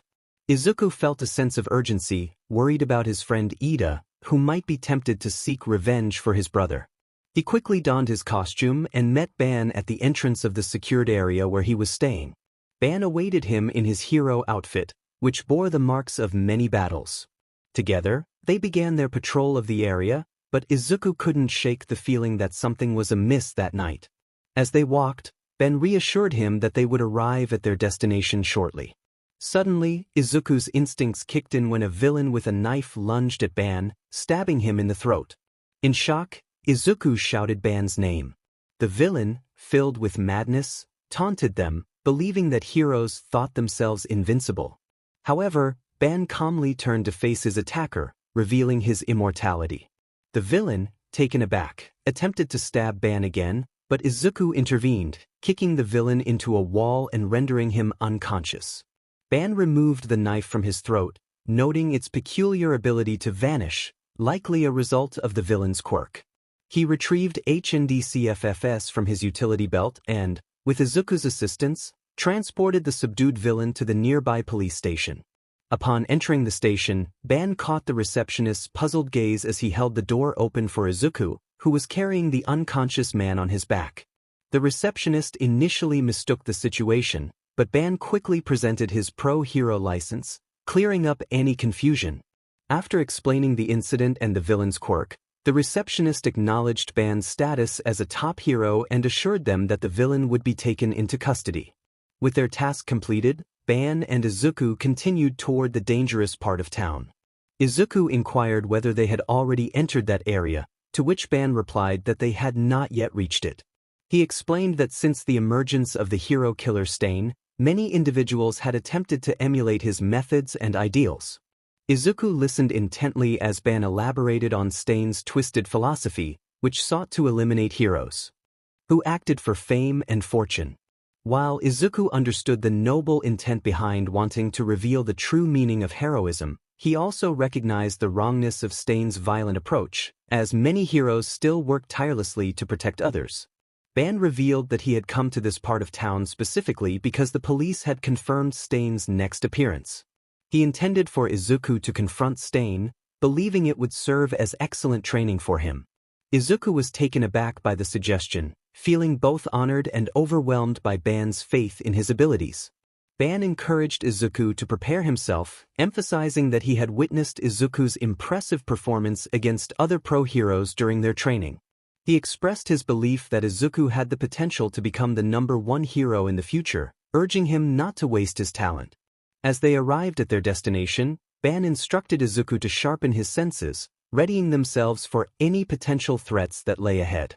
Ban and Izuku were walking through Hosu, searching for both small-time villains and significant threats that could cause widespread chaos. Their primary target was the infamous hero killer, Stain. As they moved, they expressed their hope to reach him before he could claim another victim. Suddenly, a massive explosion echoed from a distance, prompting them to instinctively dash toward the source. Upon arrival, they found Manuel and several other heroes engaged in battle against Nomus. Izuku recognized Manuel and recalled that Ida was interning with him. He warned Ban to stay back, noting that the Nomus possessed various quirks.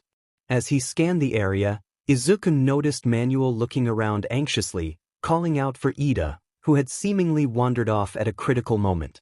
Izuku thought to himself that Ida's recklessness could lead to trouble. Determined to find Ida and Stain, Izuku ventured into the narrow alleyways, reasoning that Stain preferred to avoid attention and would likely choose a more concealed location for his confrontations. As he navigated the alleys, he powered up One for All, leaping from wall to wall at incredible speeds. In a matter of moments, he spotted 3 figures in one of the alleys, immediately recognizing the shining white armor that represented the Ida family. His relief quickly turned to horror as he realized that his best friend was in grave danger, facing Stain. Izuku rushed toward them, noticing the pro-hero native was also injured. He understood that he could not simply take Ida and flee. A fight was inevitable. With determination, he leaped at Stain's katana, which was poised to pierce Ida's armor. Stain caught sight of Izuku at the last moment, but it was too late. Izuku broke the katana with a powerful kick, striking Stain in the stomach and sending him flying back. Stain quickly regained his footing, retrieving his other weapons. He acknowledged Izuku's strength but warned him to leave. Izuku refused, asserting that not all heroes were fake and that many fought for the people. Stain, intrigued by Izuku's resolve, offered him a choice: leave and continue on the path of a true hero or face the consequences. Izuku stood firm, ready to fight. Stain charged at Izuku with remarkable speed, but to Izuku, it felt as if time had slowed. He countered with his own speed, landing a punch that sent Stain crashing into a wall, causing significant damage. Ida and Native were astonished by Izuku's display of power, but Stain quickly recovered, attempting to stab Izuku from behind. However, Izuku turned just in time, throwing Stain through the alley and breaking his knife with his bare hand. As Izuku dodged a knife thrown at him, he was caught off guard by a second one that struck his leg, embedding itself there. He realized that pulling it out would lead to severe blood loss, jeopardizing his chances against Stain. Standing beside Ida, who regretted his impulsive decision to search for Stain, Izuku awaited the arrival of a specific ally he hoped was nearby. Just then, as Stain launched another barrage of knives, a massive ice wall emerged, separating the heroes from their foe. Todoroki appeared, thanking Izuku for the information and offering to close the wound in his leg with ice. With Todoroki's help, Izuku's injury was treated, and they devised a plan. As Stain charged at them again, Todoroki executed the plan, allowing Izuku to leap towards Stain, who was attempting to evade the ice. Izuku unleashed his full power, landing a decisive blow that broke Stain's nose and jaw, rendering him unconscious. With Stain incapacitated, Izuku used ropes from Native's gear to secure him, and Stain's quirk began to fade from Ida and Native. As they carried Stain out of the alley, a group of pro-heroes rushed to their aid, astonished to see 3 young individuals had managed to subdue one of the most notorious villains. After handing Stain over to the authorities, the trio was taken to the hospital for treatment, even though Todoroki had escaped injury. Once at the hospital, they exchanged a few words before quickly drifting off to sleep, exhausted from the day's harrowing events.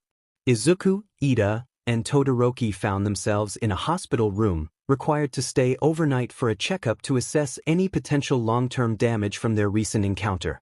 Ida expressed his regret for not being able to control his emotions during the fight, vowing to choose the path of a true hero moving forward. Both Izuku and Todoroki reassured him that mistakes were a part of being human and that he should not dwell on it too much. As Ida stood to bow in apology to his classmates, the door opened, revealing Ban and Manuel. The two adults entered, appearing somewhat disappointed yet relieved that none of the students had sustained serious injuries. Ban informed them that someone had come to speak with them, gesturing toward the door. He introduced Mr. Kenji Tsuragami, the chief of police from Hosu, which surprised the students. The chief explained the injuries that Stain had suffered during the confrontation with the 3 UA students and emphasized the laws against public quirk usage, stating that they had broken the law and would face consequences. Todoroki, overwhelmed with emotion, pointed out that if Ida had not intervened, their classmate native could have died, and Izuku had saved them both from a dire fate. The chief acknowledged their intentions but reiterated that the police would still have to take action against them. Midoriya was about to apologize for his actions when Todoroki interjected, questioning what they were supposed to do, allow a pro-hero and their classmate to perish. Ban advised Todoroki to listen, then explained that a security camera had recorded the entire incident. The revelation shocked the teens, as they realized that without the footage, they might have been able to negotiate their way out of trouble. However, the chief informed them that due to the recording, they would have to face a more severe punishment. The students understood the potential consequences of their vigilante actions but held on to hope that UA might intervene on their behalf. The chief reassured them that they would not face expulsion or significant trouble, as the public backlash would be too great for the police to handle. Instead, they would receive a lighter punishment. Todoroki expressed relief at the news, prompting laughter in the room. The chief mentioned that he had spoken with their teacher, who wanted them to attend extra lessons. The students felt fortunate that their situation was not worse. Once Todoroki and Midoriya were released, they bid farewell to Ida, who needed to remain in the hospital over the weekend due to his injuries. As they exited, they discussed school and their recent battle with Stain. Outside, Todoroki noticed a car parked in front of the hospital, with his sister standing next to it, looking displeased. As they parted ways, Izuku began his journey home, noticing the curious glances from people on the street. He wondered why they were looking at him and checked his reflection in a store window, finding nothing unusual. As he walked through the commercial area, he spotted a large billboard displaying news about his fight with the hero killer, which explained the attention he was receiving. Suddenly, a group of children rushed from a nearby playground, excitedly declaring that he was the one who had defeated the hero killer. They gathered around him, their eyes shining with admiration. Izuku engaged with the children, who soon asked for his autograph. He agreed, needing a pen and paper. One child dashed off and returned with the requested items, and Izuku happily signed autographs for each child, who thanked him before running back to the playground to share their excitement with their parents. With a proud smile, Izuku continued his walk home, feeling fulfilled by the joy he had brought to the children. Along the way, he encountered several people who wanted to express their gratitude for making the streets safer or to request an autograph. Upon arriving home, Izuku was greeted with a warm embrace from his mother, who was relieved to see him back and relatively unscathed from the fight. She had prepared his favorite dish, katsudon, knowing he would be home that day. As he recounted the story of the battle with Stain, his mother listened in awe, nearly fainting from the intensity of the tale. That evening, Izuku went to bed with a broad smile, content in the knowledge that he had made a difference in the lives of so many. Izuku woke up the next day and looked out of his window, noticing that it was a pleasant summer morning. He got up, put on his hoodie and a fresh pair of breeds, and headed into the kitchen, where he found his mother preparing breakfast for him. She greeted him warmly and asked how he had slept the previous night.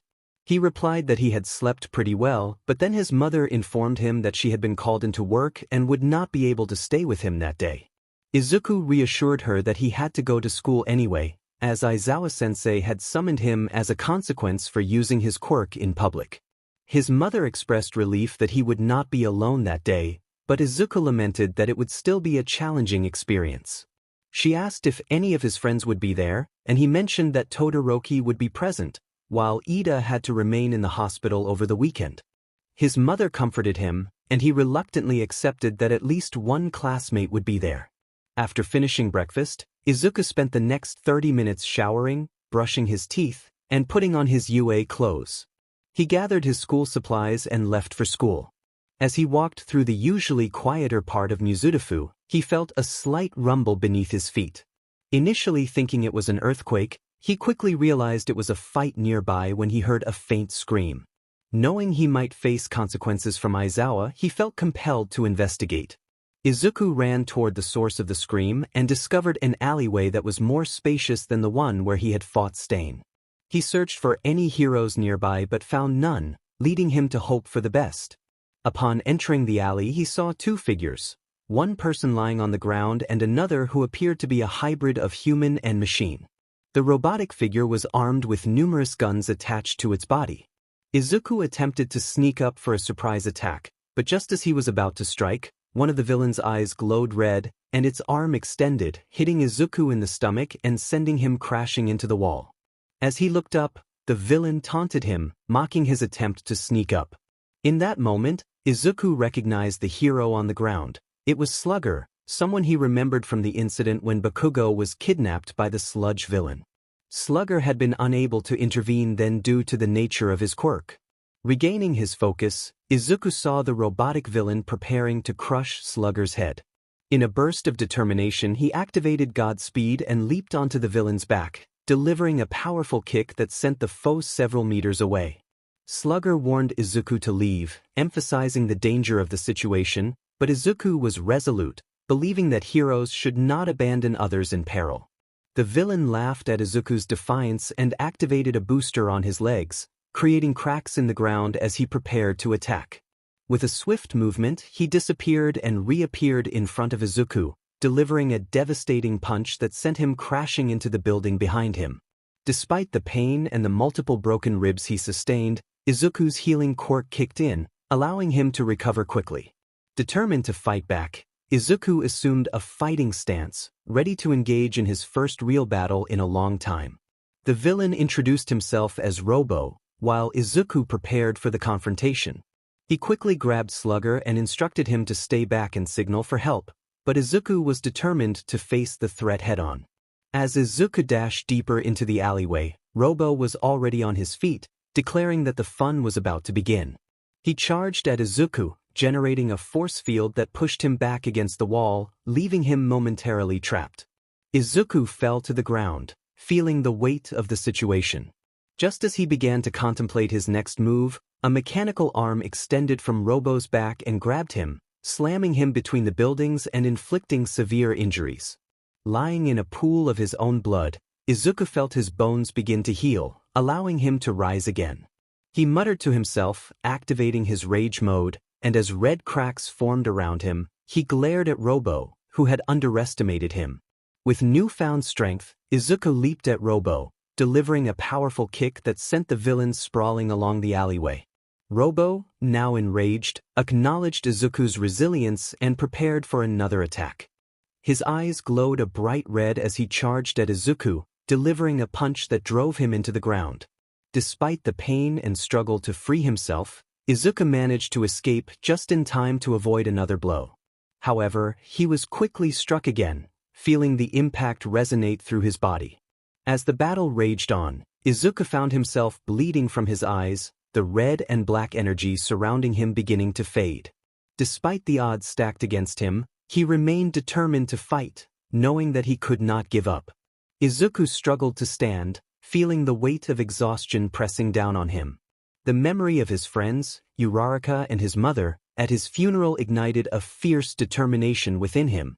As Robo charged toward him, ready to deliver a final blow, a black barrier formed around Izuku, pushing the villain back.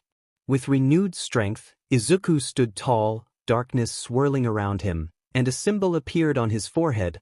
A wing made of shadows enveloped his left arm. With a cold gaze, Izuku advanced toward Robo, who was now filled with fear at the sight of the power Izuku exhibited. In a swift motion, Izuku leaped at Robo, dragging him along the ground while landing powerful punches to his face. Robo, realizing he needed to create distance, grabbed Izuku with his robotic arm and attempted to throw him into a nearby building. However, Izuku deftly landed on the side of the structure and jumped back to confront Robo once more. With a fierce kick, Izuku sent Robo flying out of the alleyway, where Slugger, a local hero, watched in astonishment. Slugger recognized Izuku from the sports festival and marveled at his strength. As Izuku reappeared above Robo, he struck down with all his might, driving the villain into the ground. Standing victorious over the defeated Robo, Izuku left Slugger in awe, realizing that a child had bested a villain who could challenge even the top heroes. As Izuku's god mode faded, he returned to his normal state and turned to help Slugger to his feet. He called the police to ensure Robo was arrested. Slugger expressed his surprise at Izuku's abilities, noting that even seasoned heroes might have struggled against Robo. Izuku, with a bright smile, acknowledged the villain's strength but remained humble. When the police and medics arrived, they treated Slugger's non-life-threatening wounds. Noticing Izuku's UA uniform, the officers inquired about his presence on a Saturday. Izuku explained that he was on his way to extra lessons, suddenly realizing he would be late. Panic set in as he worried about his teacher's reaction. The officers offered him a ride to UA, and he gratefully accepted. Upon arriving, Izuku found one of his teachers, Aizawa, waiting alongside a teenager with bicolored hair.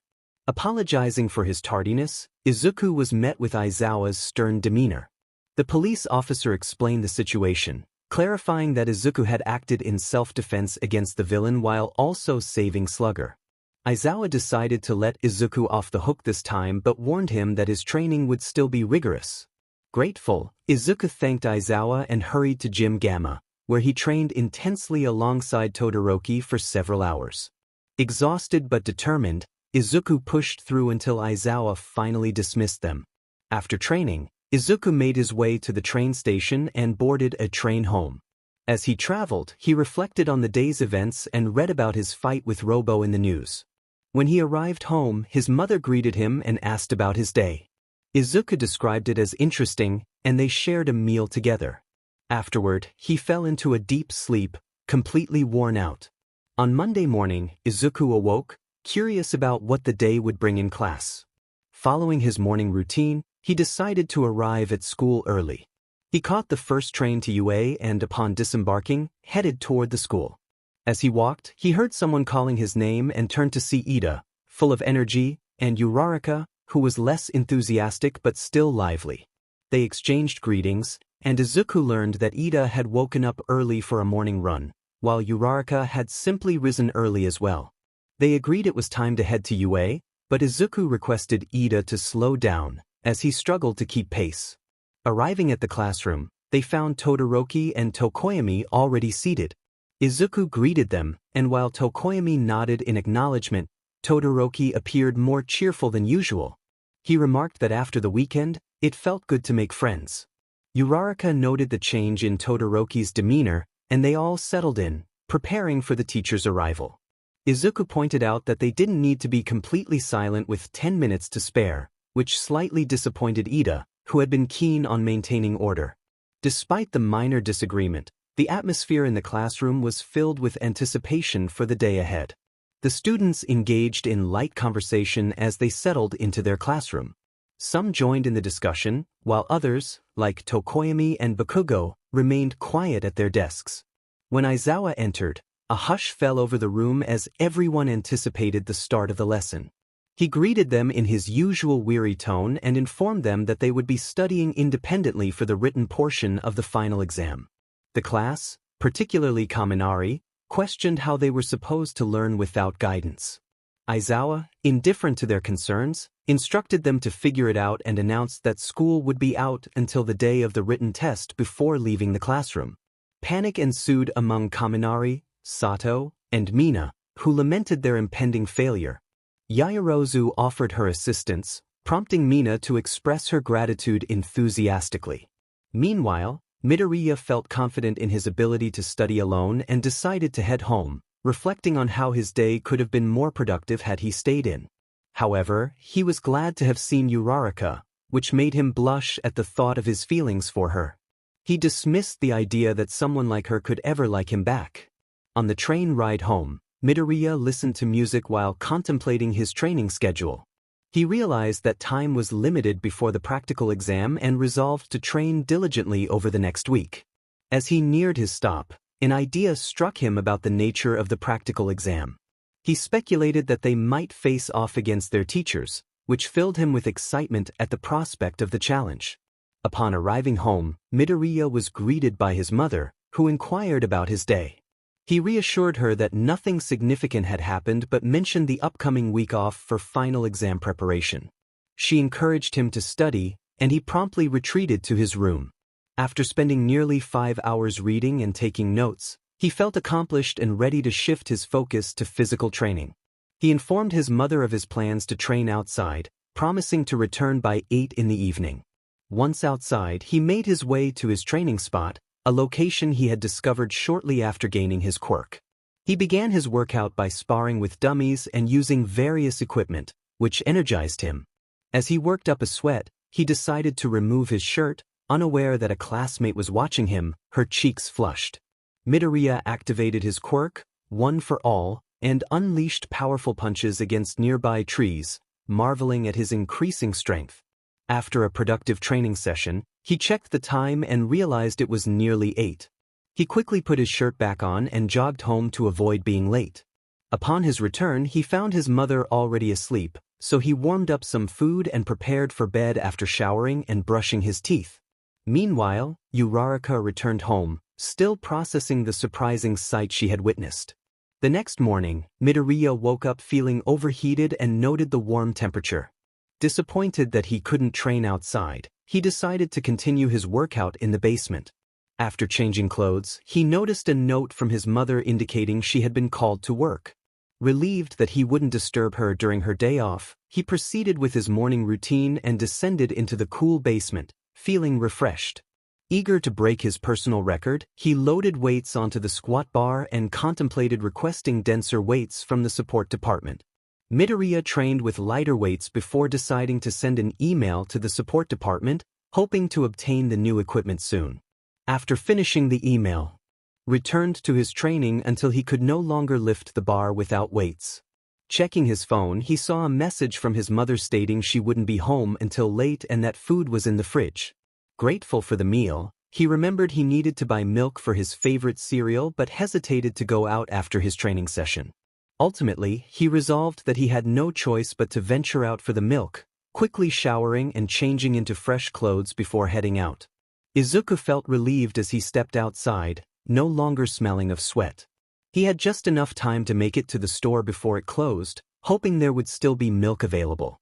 Upon entering, he noticed a girl with pink skin browsing the aisles. He decided not to disturb her and quickly focused on finding the milk. Meanwhile, Mina and Uraraka were in another part of the store, contemplating snacks for their upcoming sleepover. Mina suggested they gather some snacks and drinks, and as she danced down the aisle, she excitedly filled their cart with various treats. She was thrilled that all the girls from their class would be coming over, and she wanted to make this sleepover unforgettable. As they continued shopping, Mina spotted Izuku and decided to tease Uraraka about him. She pointed him out, knowing Uraraka had a crush on him. Uraraka, flustered, insisted she didn't like him that way, but Mina could see through her denial. Mina playfully urged Uraraka to confess her feelings, insisting that Izuku liked her too. Uraraka, feeling down, dismissed the idea, but Mina remained optimistic, encouraging her friend to believe in herself. After some playful banter, they returned to their shopping, realizing it was getting late. They moved to the drink aisle, where Mina's enthusiasm took over as she began to grab everything in sight. Uraraka had to intervene, reminding her that they didn't need to buy everything and that they would have leftovers if they weren't careful. Mina reluctantly agreed to scale back her selections, remembering that Momo would also be bringing snacks and drinks. Once they finished shopping, they headed to the checkout, where Mina's excitement was evident as she danced and sang on their way home. Uraraka couldn't help but laugh at her friend's antics, though she tried to keep her amusement in check to avoid upsetting Mina. They continued discussing their plans for the sleepover, and upon arriving at Mina's house, they spread out their snacks and drinks in the living room. Mina questioned whether they had enough food, but Uraraka reassured her that it would be more than sufficient, especially since they would have dinner later.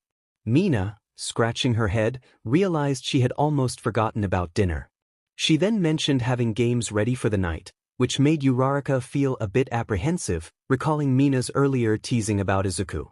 Suddenly, the doorbell rang, and Mina jumped up, eager to greet their friends.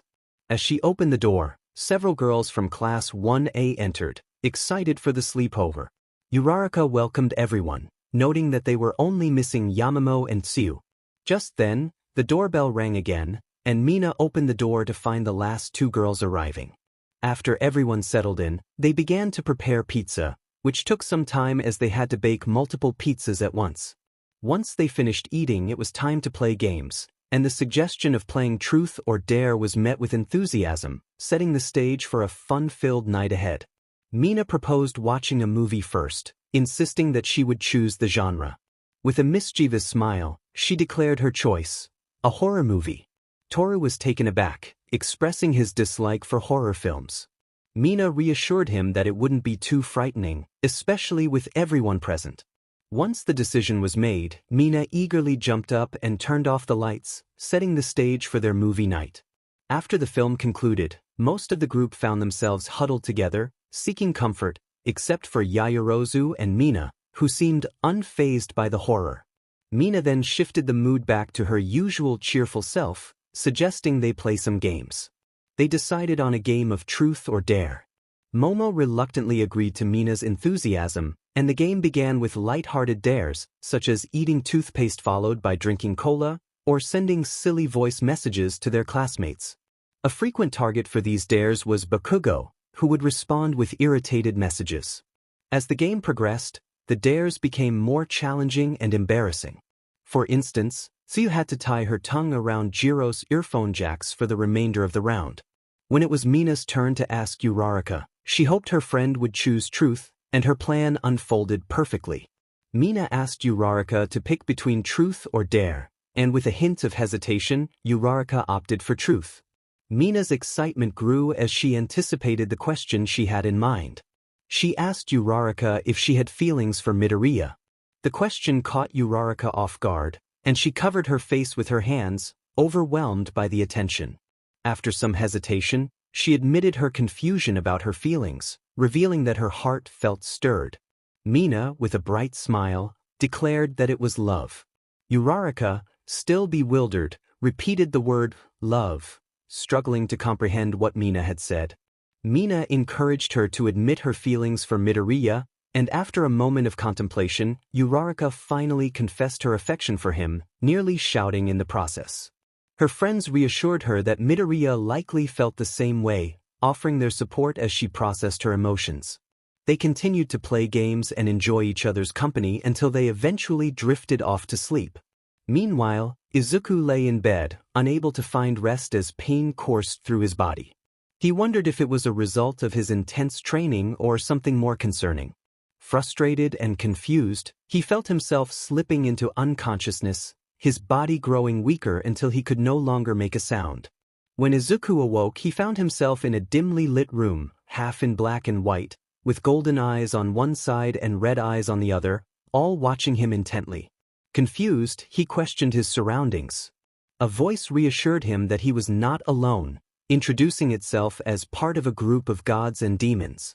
They explained their purpose: to prepare him for a significant challenge ahead. Izuku was bewildered, questioning why they would help him.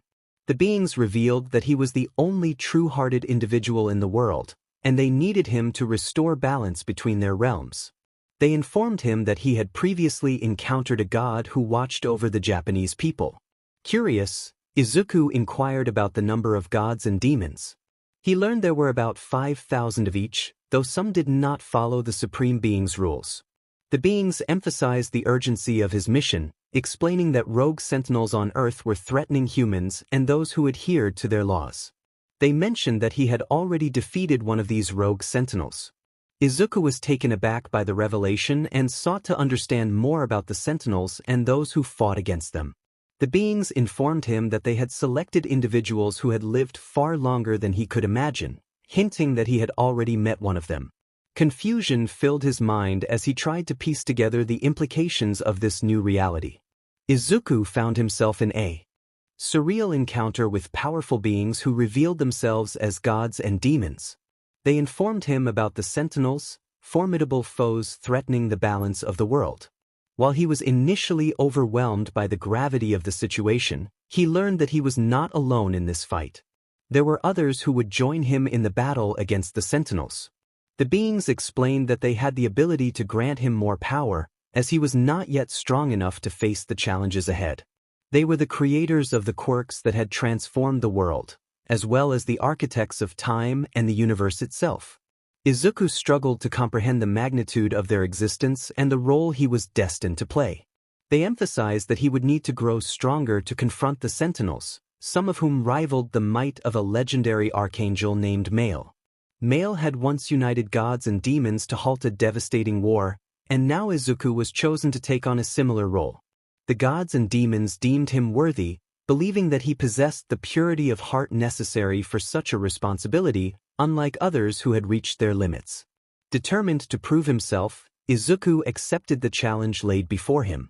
The beings required him to demonstrate his abilities against the most skilled fighters among them. They created a course designed to test his decision-making and speed, and Izuku was eager to begin. As the course was unveiled, he sprinted forward with incredible speed, though the gods and demons observed his every move with clarity. He faced a critical decision at a fork in the path. One side appeared unstable, while the other seemed deceptively safe. Trusting his instincts, he chose the left path, skillfully navigating the obstacles. As he neared the end of the course, the walls began to close in, prompting him to accelerate further. He squeezed through a narrow opening and reached the finish line, where the gods and demons commended his performance. However, they informed him that his final challenge would be to defeat 3 opponents to earn their divine power. In an instant, the surroundings shifted, and Izuku found himself in a vast room. A dust cloud formed, revealing a clone of himself, which was to be his first opponent. The challenge was daunting, but he was determined to succeed. The clone charged at him with a flying kick, which Izuku easily dodged. He countered with a punch, using a fraction of his power, and then escalated his strength to subdue the clone. With each victory, Izuku recognized the importance of continuing to grow stronger. He was then prepared for his next opponent, who appeared as a younger boy with blonde hair and a green sword. This boy introduced himself as Meliodas, the captain of a group that included Ban, a name Izuku recognized. They exchanged pleasantries before preparing to engage in battle, both eager to test their skills against one another. Meliodas attempted to kick Izuku in the head, but Izuku swiftly flipped Meliodas upside down and sent him crashing into the ground headfirst. Undeterred, Meliodas pushed himself out of the ground and retaliated by kicking Izuku in the face, forcing him down. Meliodas then unleashed a flurry of punches, striking Izuku repeatedly. Unable to defend himself, Izuku was pushed further into the ground until only his head remained above the surface. Struggling to breathe, he decided to tap into his full power. With a surge of energy, Izuku activated his abilities: healing, God mode, rage mode, and finally, demon mode. His eyes glowed with divine symbols, and darkness enveloped his body, revealing a symbol on his forehead. Meliodas, usually cheerful, now wore an emotionless expression.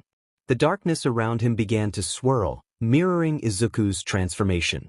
This triggered a fierce response in Meliodas, who became a tempest of rage. He attacked Izuku relentlessly, but Izuku stood firm, absorbing the blows as if they were inconsequential. The gods and demons watching were astonished that a mere human could withstand the fury of the child of the Demon King. They noted that Meliodas possessed a power level of 1.2 million, while Izuku's was 1.9 million, enough to defeat an army of sentinels. The gods had bestowed this power upon Izuku to ensure he could conquer all adversaries. With a single punch, Izuku sent Meliodas flying across the room, crashing into the wall and creating a massive crater upon impact.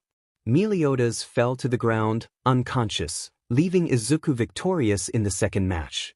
Afterward, he was informed that he would have a brief rest before facing his next opponent, the most powerful human to ever exist until his own Biarch, known as the Sin of Pride.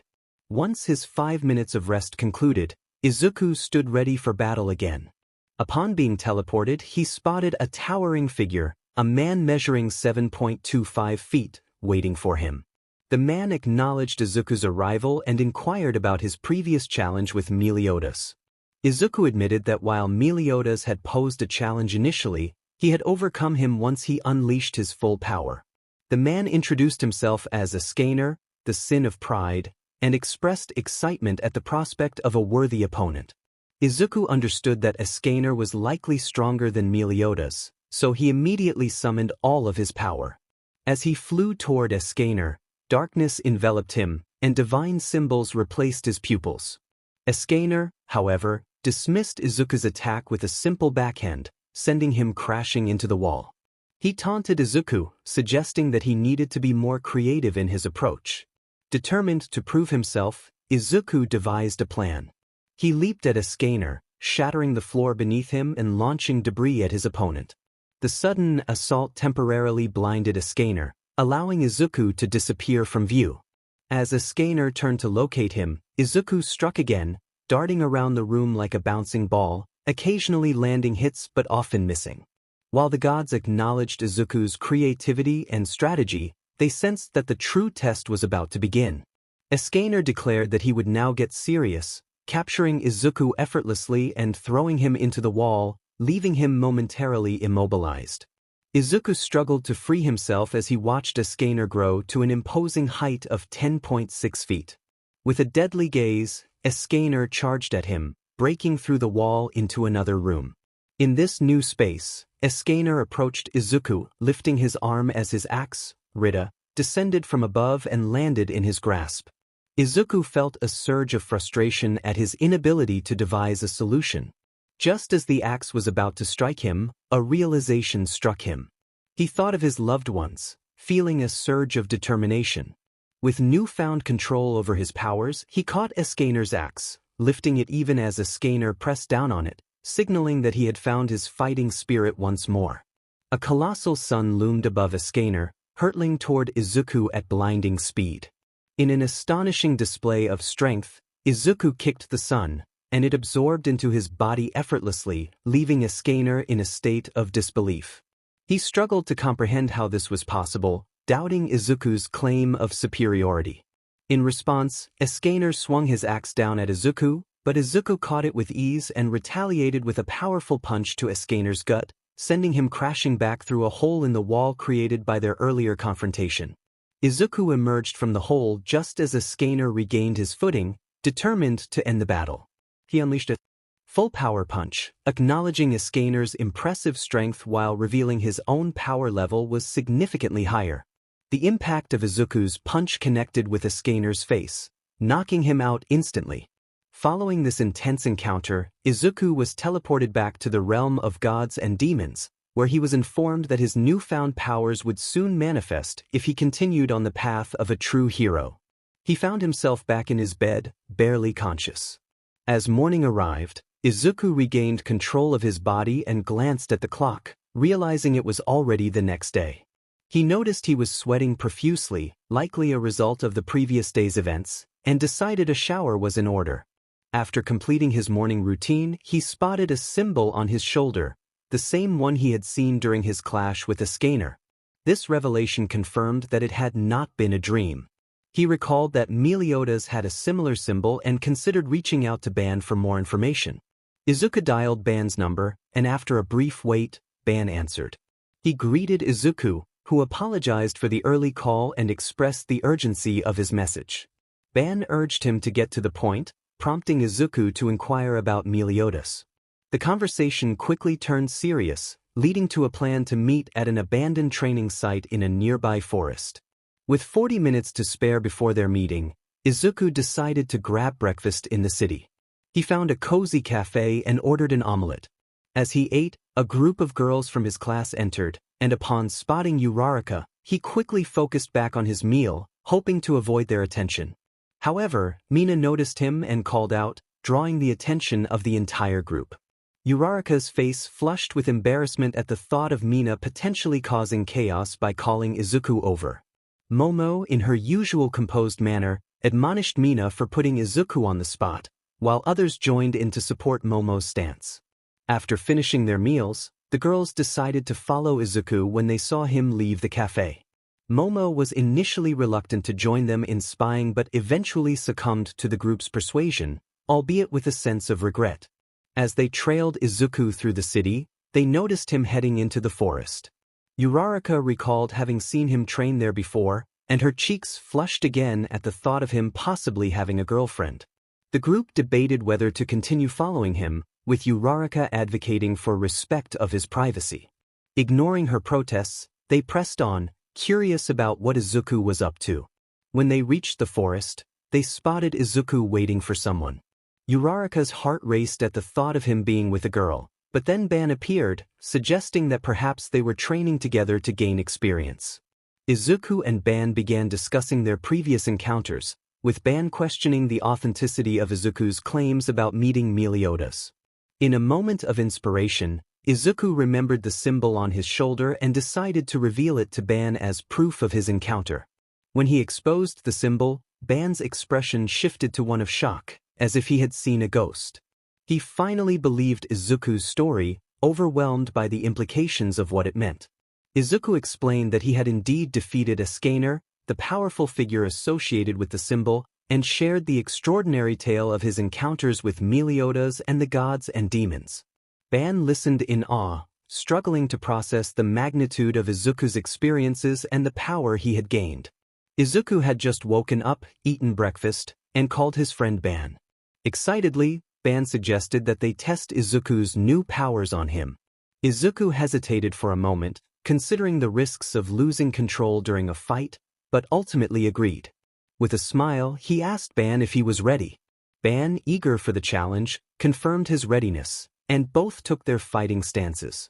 Nearby, Achiko and the other girls watched with concern. Achiko voiced her worries about Izuku getting hurt, while Mina speculated that they might just be having a training fight. Momo reassured them, explaining that Ban was a professional who understood his own strength and was unlikely to cause serious harm. The girls nodded in agreement, feeling relieved that Izuku was in capable hands. As they counted down to the start of the match, both Izuku and Ban leaped toward each other, exchanging punches at incredible speeds. Izuku playfully remarked on Ban's skills, teasing him about his confidence. Ban responded with a light-hearted warning, but then surprised Izuku by tripping him and sending him crashing into the trees behind him. The girls gasped at the display of strength, with Achiko expressing her shock at Ban's seemingly merciless attack. Momo, however, remained calm, pointing out that Izuku was still standing and appeared unfazed.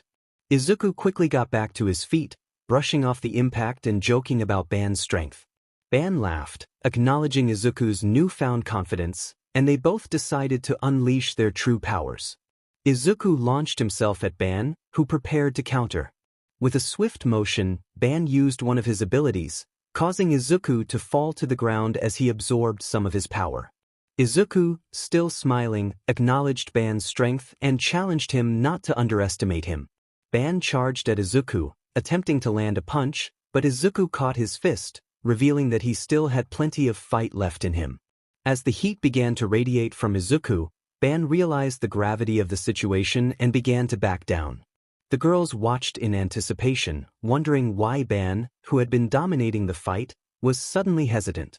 Uraraka cheered for Izuku, hoping he would turn the tide in his favor. As the sun approached its zenith, Izuku's physique began to grow, his muscles expanding with power. He declared it was time for Ban to kneel before him, and the transformation was striking. Ban, feeling a surge of fear, recognized the power Izuku was channeling.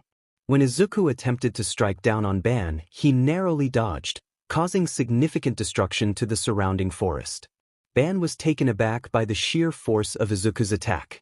In a moment of desperation, Izuku summoned a blazing sun above him and asked if Ban had any last words. Ban, maintaining his composure, reminded Izuku that he could not be killed. However, Izuku's confidence only grew, and he manifested an axe from his arm, a weapon reminiscent of Escanor's legendary Rita. Ban realized he needed to hold Izuku back, but the speed and power Izuku displayed were overwhelming. As Izuku landed a powerful punch, he looked down at Ban with a mix of pity and amusement, questioning Ban's chances of victory. Yet, Ban was not finished. He leaped at Izuku, attempting to kick him and seize the axe, but Izuku held firm, effortlessly kicking Ban away.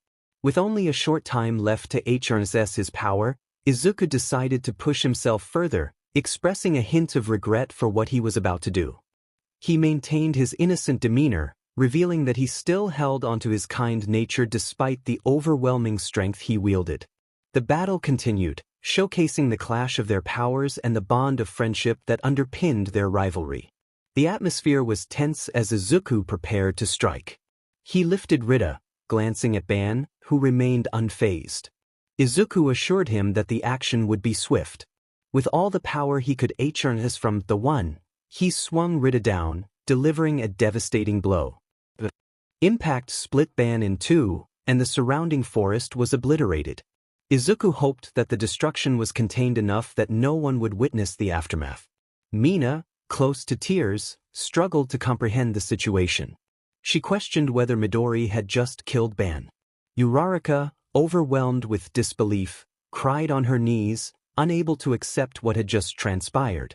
Izuku, looking at Ban's split form, noticed a wisp of smoke rising from his body. To his relief, Ban's feet reconnected, confirming that he was still alive and that he hadn't just taken down one of the world's greatest heroes. Ban, now fully healed, regarded Izuku, who was beginning to lose the muscle mass he had just gained. Ban remarked on how Izuku's strength didn't last forever, pleased that his theory about Izuku's, the one mode, was correct.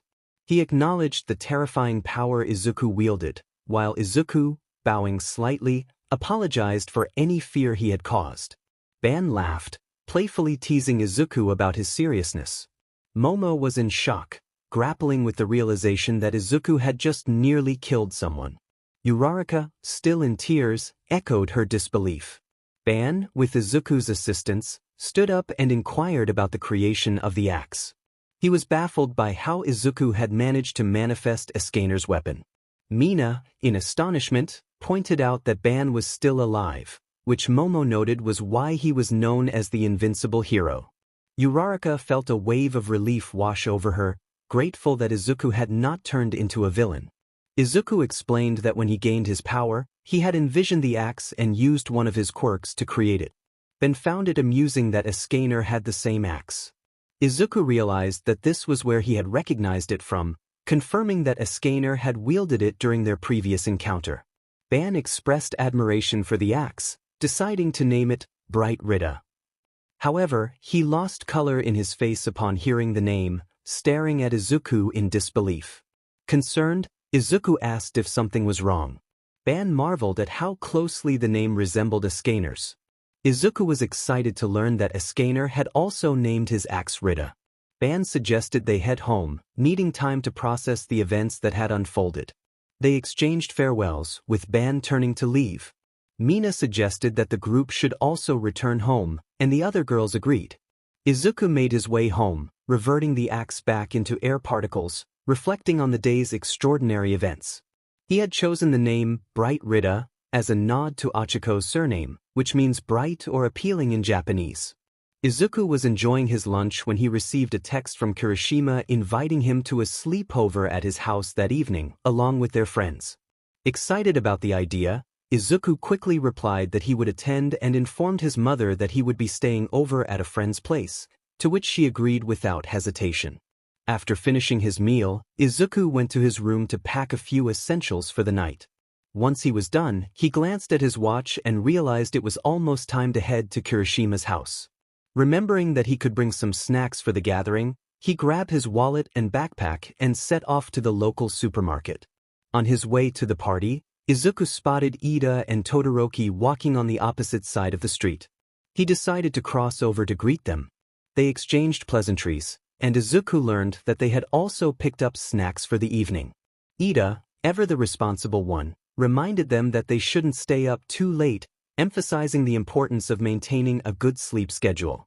Izuku, slightly exasperated by Ida's strictness, pointed out that it was the weekend and they didn't have school the next day.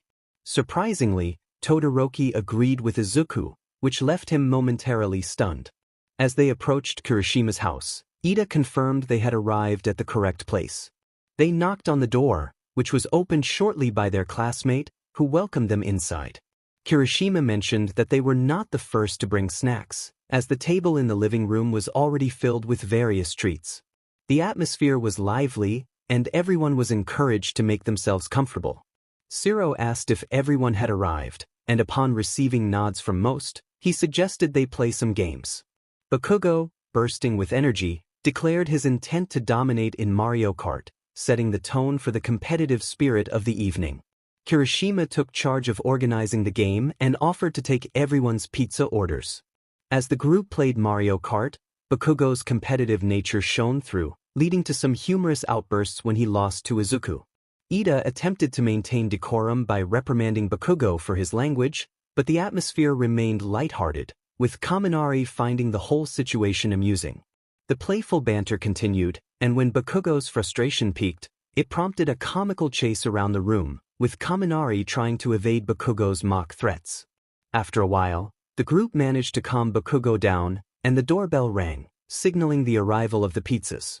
Kirishima dashed downstairs to greet the delivery person and distributed the pizzas among his friends. Once everyone settled with their food, they decided to play a game of truth or dare. They formed a circle on the floor, placing a bottle in the center to determine who would go first. Kirishima spun the bottle, and it landed on Todoroki. He chose dare and was tasked with using his quirk to create a sneeze with pepper.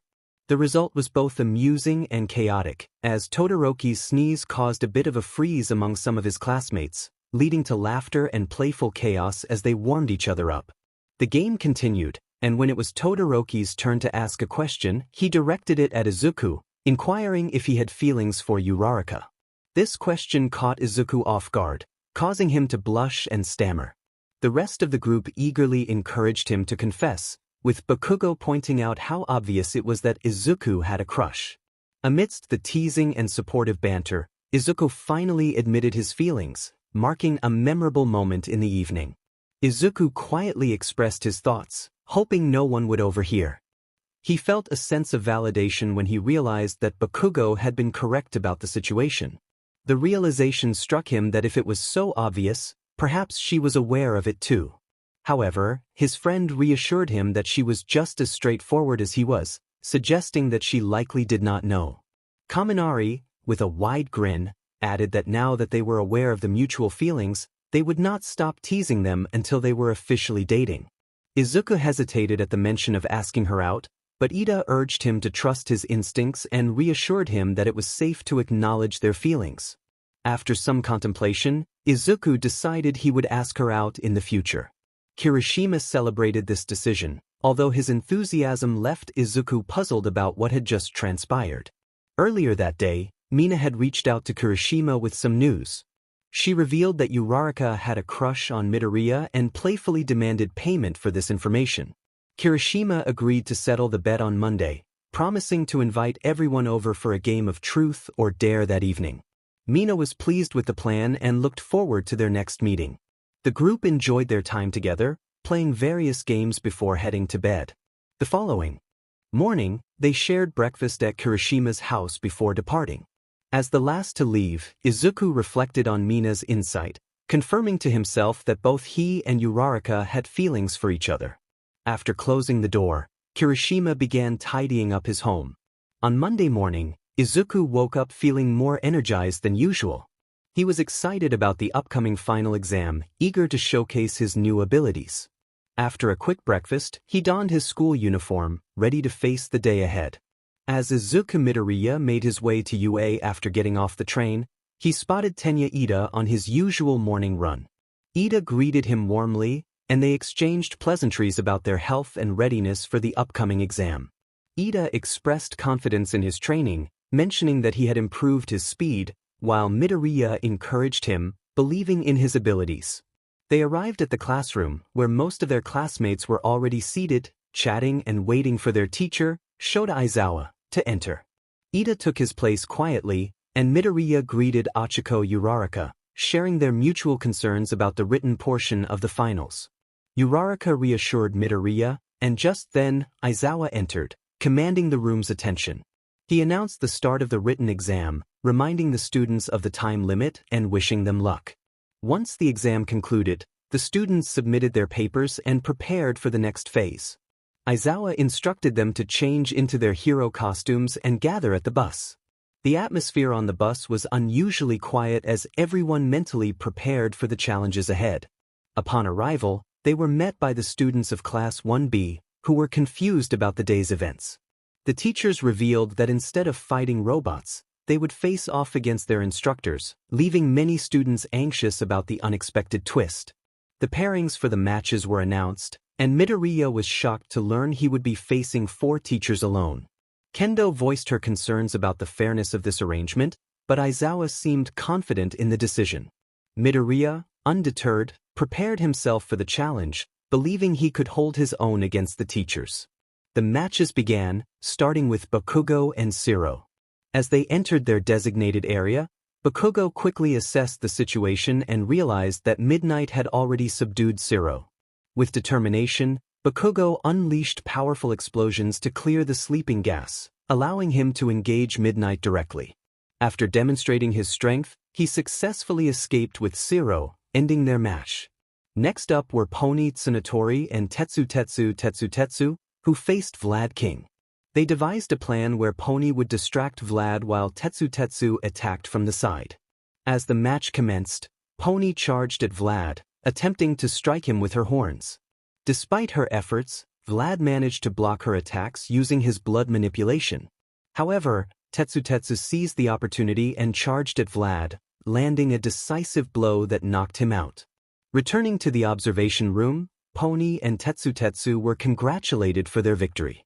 Tetsu credited Pony's strategy for their success, highlighting the importance of teamwork.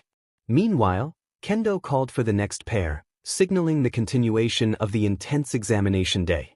Kendo and Monoma waited at the entrance to an expansive field filled with grass, which led into the city where the exit was located. When the announcement of "Start" echoed through the speaker system, Monoma rushed into the area without a second thought. Kendo attempted to warn him about Power Loader's ability to dig holes, but her words fell on deaf ears. Monoma quickly fell into one of the holes that Power Loader had created in the open field. Frustrated, Kendo lamented having to deal with him. Determined to navigate the field safely, Kendo used her hands to test the ground for any hidden holes. Realizing that Monoma had fallen too deep for her to rescue him, she decided to make a run for it, knowing he was unconscious and unable to help. Upon reaching the concrete part of the city, she felt a bit safer but remained cautious, nearly tripping into 2 holes concealed around corners. Observing that the buildings were closely spaced, she figured she could jump from one to another without risking a fall. Kendo successfully leaped from building to building until she approached the exit. Feeling confident that she could make a dash for it without encountering traps, she continued to check the ground with her hands. Fortunately, Power Loader had not dug any holes beneath the exit, allowing her to make the jump with ease. As the last match was announced, Monoma was carried out of the area by Power Loader. The speaker system called for Izuku Midoriya to enter testing area filled with excitement. Izuku rose from his seat and approached the area, eager to showcase his new abilities to everyone. When the final start was announced, Izuku entered the city, unconcerned about the ticking clock. He moved slowly through the streets when he sensed someone watching him. Sure enough, he detected a Quirk attempting to interfere, and upon looking around he spotted Aizawa perched on a rooftop. Izuku challenged Aizawa, suggesting they engage in a real fight, pretending that his Quirk was no longer functioning. Aizawa dismissed the need for a direct confrontation, informing Izuku that someone was already approaching him. As Izuku turned around, he found himself ensnared in Aizawa's cloth, rendering him immobile. Suddenly, a distant shriek grew louder, culminating in a powerful impact that slammed him against a wall. Aizawa observed Izuku's apparent inability to move, while Uraraka expressed concern about the unfairness of the situation. Kendo echoed her sentiment, predicting Izuku's imminent defeat. Monoma, ever the provocateur, laughed at the situation until Kendo knocked him out. Recovery Girl reassured the others that Izuku was fine. When Uraraka questioned her confidence, she explained that years of observing heroes and villains allowed her to recognize when someone was pretending to be incapacitated. She recalled a previous match with Shinso, where Izuku had similarly evaded capture. It became clear that Izuku had developed a barrier that protected him from other quirks. Izuku, feigning defeat, revealed that he was merely waiting for the right moment to act. Aizawa, eager to press the advantage, unleashed a barrage of bullets that struck Izuku, causing him to drop to his knees, bleeding. Snipe, pleased with his shot, asked if Izuku was ready to give up. Izuku, however, maintained his composure, indicating that he was simply biding his time. Before Aizawa could inquire further, Izuku sprang into action, delivering a powerful kick that sent Aizawa crashing into a building, knocking him out. The exam continued for another 4 minutes, but with Aizawa out of the picture, Izuku felt liberated. He dodged multiple shots aimed at him, now free from Aizawa's restraints. A shockwave erupted, shattering windows and damaging buildings along the main road. Recognizing the source, he realized it was All Might and anticipated the challenge ahead. As the countdown reached its final seconds, Izuku's body began to transform, his muscle mass increasing significantly, surpassing even his previous form in the fight against Ban.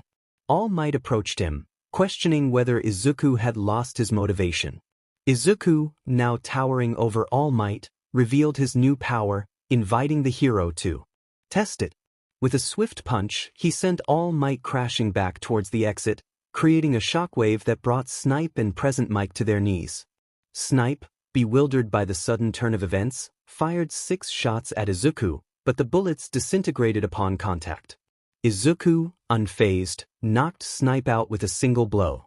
He then turned to Present Mic, challenging him to either surrender or fight.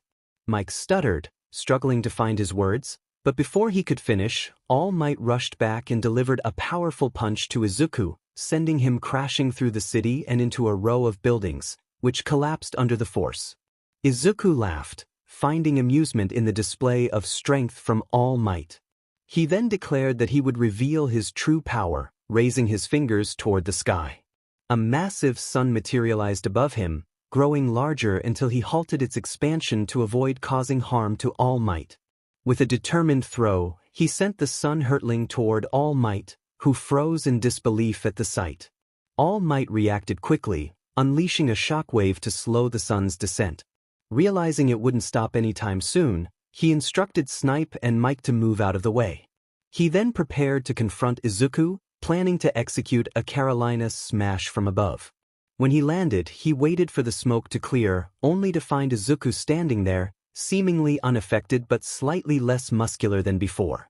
Izuku confirmed that his power had its limits but insisted he still had enough strength to defeat both All Might and Mike. As the battle continued, the observers noted that Izuku had only 3 minutes left in his powered state. Some doubted he could maintain his strength, recalling how his body had begun to shrink after a minute in his buff form. Uraraka expressed her concern, feeling it was unfair for Izuku to face multiple teachers at once.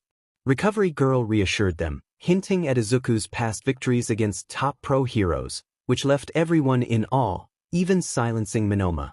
Izuku, with a confident smile, declared his intent to win and go home. All Might countered, claiming Izuku's power phase was over, to which Izuku questioned who had made that decision. In a surprising turn, his muscle mass increased once more, stunning everyone, especially the girls from Class 1A who had witnessed his power before. With a decisive move, Izuku struck All Might in the face, sending him crashing into the building where Mike stood, causing further destruction. All Might, injured and bleeding, urged Mike to focus on defeating Izuku, but he was cut off as Izuku leaped forward, delivering a kick that knocked All Might out.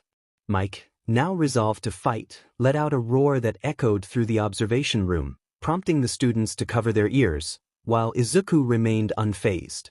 Izuku lamented the lack of time for a more interesting fight but stated he had to leave. With a swift punch to Mick's stomach, he incapacitated him, as Mike was not built for physical confrontations. As Izuku walked toward the exit, His buff form gradually faded, and upon reaching the gate, he returned to his normal state.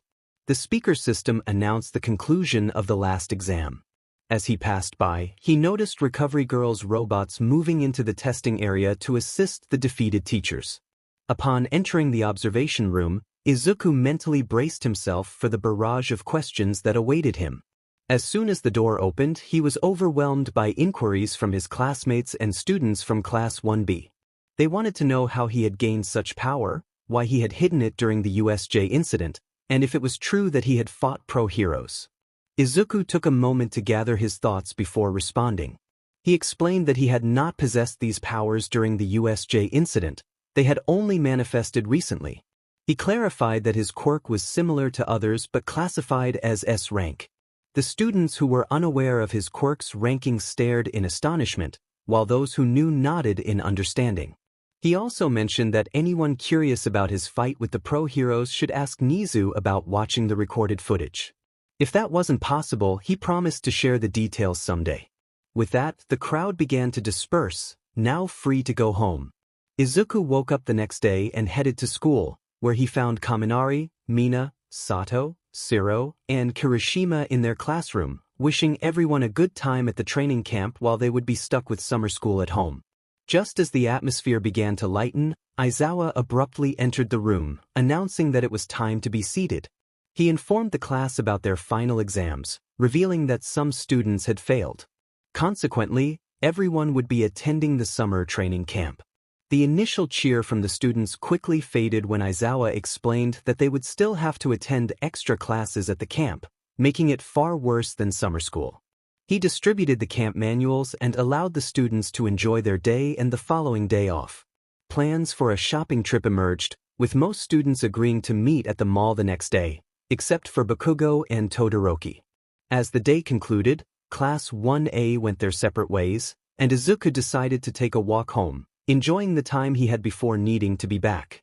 Upon reaching the city border that led into a forest, Izuku noticed a person with a large arm protruding from their back, holding a knife that appeared to be stained with blood. Driven by a single thought to help the person being attacked, he rushed to a nearby tree, realizing that the individual's quirk was spiraling out of control. Izuku questioned the situation, but his voice was too loud, drawing the attention of the armed individual, who threatened him, suggesting he looked like a good snack. The villain, with a needle protruding from a third arm, revealed that he was under the influence of a dangerous drag called Trigger. The realization struck Izuku, and he understood the gravity of the situation. The villain hurled a knocked-out hero at Izuku, who managed to catch him and gently placed him on the ground, relieved that the hero was merely unconscious. However, before he could react further, he felt a sharp pain in his leg as the villain's arm stabbed him with the knife. The villain proclaimed that Izuku's power resembled that of the gods who had abandoned them, declaring his intent to kill. As the villain lunged at him, Izuku sidestepped, delivering a kick that sent the attacker stumbling. The villain, furious, revealed that he sought revenge for his brother's defeat at Izuku's hands. He introduced himself as Revenge, while Izuku declared his own name, Hypernova, in response. The battle intensified as Revenge attempted to slice Izuku in half again, but Izuku caught the knife with his bare hand, proving his strength. The villain, fueled by anger, lifted Izuku with his third arm, trying to throw him into a nearby tree. Seizing the moment, Izuku released the grip and struck back with a powerful uppercut, sending Revenge crashing to the ground. As Revenge struggled to regain his footing, Izuku activated his quirk, enveloped in blue lightning and a green aura. The villain attempted to rise, but Izuku swiftly knocked him down again with a kick to the head, asserting his dems in the fight. Revenge, now visibly shaken, was offered a chance to surrender, but he defiantly refused. With determination, Izuku struck the ground, causing a shockwave that sent Revenge sprawling. Instead of leaving him incapacitated, Izuku prepared to finish the fight. He leaped into the air, conjuring a dozen daggers that pinned Revenge to the ground. As he readied his ultimate move, he created a small sun in his hands, intending to knock the villain out without causing fatal harm. With a decisive throw, the sun struck Revenge, overwhelming him with pain and rendering him unconscious. As Izuku assessed the aftermath, he noted the burn marks on the villain's body and decided to call for the police and an ambulance for the fallen hero. When the authorities arrived, Izuku explained the incident, detailing how he had acted in self-defense against the villain's attack. Later that day, upon returning home, Izuku received a message from All Might, who had heard about the incident from someone in the police force. Izuku recounted the events, and All Might expressed his concern about Izuku's tendency to find trouble. The exchange brought a smile to Izuku's face, as he reassured his mentor that he would be more cautious in the future. The next morning, Izuku awoke excited about the mall trip with his classmates, particularly looking forward to spending time with Uraraka. Upon arriving at the mall, he quickly spotted his friends, thanks to Shoji's height. As they greeted one another, Momo suggested they split into groups to gather what they needed. Most students quickly formed their groups, leaving Izuku and Uraraka momentarily confused. Uraraka suddenly blurted out that she needed bug spray before running off, leaving Izuku bewildered and wondering what just happened. Izuku felt a strange sensation, as if someone were watching him. He dismissed it, focusing instead on the items he needed to buy for the upcoming school trip. As he moved through the store, he sensed an ominous presence, reminiscent of the hatred he had encountered from Shigaraki. Concerned that he might be facing a powerful villain, he decided to lead the threat away from civilians. He slipped into a secluded area, waiting for the villain to reveal themselves. His instincts proved correct when Shigaraki emerged, accompanied by Inomu. The villain taunted Izuku, questioning why Stain was more popular than he was. Izuku, caught off guard, attempted to reason with him, explaining that Stain had a clear goal and determination. Just then, Uraraka arrived on the scene, urging Shigaraki to release Izuku. In an instant, Shigaraki and the Nomu vanished, leaving Izuku gasping for air. Uraraka rushed to Izuku's side, concerned for his well-being. He reassured her that he was fine, though he noticed her embarrassment at having called him by his first name. Realizing the gravity of the situation, Uraraka quickly called the police. When they arrived, they found no trace of the villains, having teleported away just in time. The other students gathered around Izuku, relieved that he had escaped serious harm. Naomasa, a school official, arrived and informed Izuku that All Might wanted to speak with him at UA. After a brief ride, they reached the school, where Principal Nizu awaited them. Nizu expressed his relief that Izuku was unharmed and thanked Naomasa for bringing him. He then led Izuku to a meeting room where All Might and several government officials were present. As Izuku entered, he recognized All Might and Endeavor, towering figures in the room. A government representative introduced himself and invited Izuku to sit. The official explained that recent villain activity had surged, and heroes were struggling to manage the situation. The government had decided it was time to enlist the help of students from top hero schools across Japan. Izuku was taken aback by the idea of students being sent to confront villains. The official clarified that they sought recommendations for students capable of fighting like pro-heroes. They had been informed of Izuku's strong decision-making skills and his status as the top student at UA. Despite his reservations, Izuku began to consider which classmates might be suitable for such a dangerous task. The official emphasized the need for heroes who could not only fight but also provide reassurance to civilians during crises. Izuku reflected on his peers and concluded that only a few were strong enough for the challenge. He mentioned Todoroki and Bakugo as potential candidates but expressed doubts about their ability to handle civilian interactions. The officials thanked Izuku for his input and inquired about his own capabilities. As he contemplated his role in this unfolding crisis, he realized the weight of responsibility resting on his shoulders. Izuku felt a mix of excitement and apprehension as he learned about the restricted hero license he and Todoroki would receive. This license would allow them to engage with villains during designated times, but it came with the caveat that they needed permission from the school first. The urgency of the situation had led the authorities to consider this option, and they emphasized the importance of caution. Izuku was determined to prove himself and promised to do his best. After the meeting, he returned home, where his mother expressed concern for his safety. He reassured her about the precautions in place and his commitment to staying safe. The next morning he arrived at school just before the bell rang and was greeted by his classmates, who were relieved to see him well. As he settled into his seat, Aizawa entered the room and announced that the summer camp would be postponed, a decision that shocked most of the class.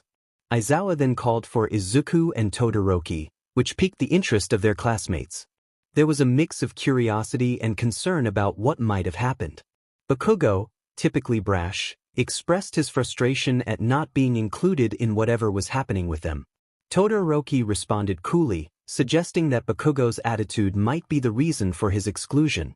Aizawa, eager to move things along, urged the two to head to the principal's office.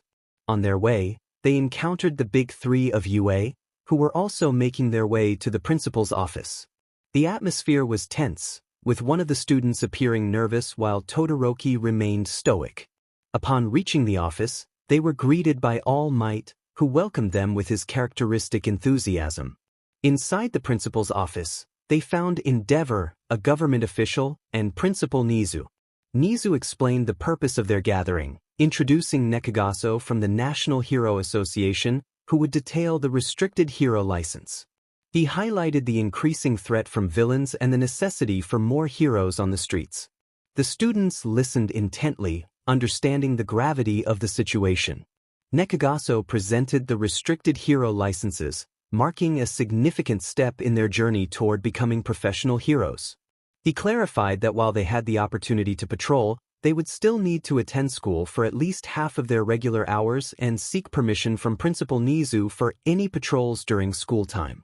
This arrangement was essential for maintaining order and ensuring their education continued alongside their hero work. As the meeting concluded, Nizu instructed the third-year students to return to their internships while he asked Izuku and Todoroki to remain for a moment.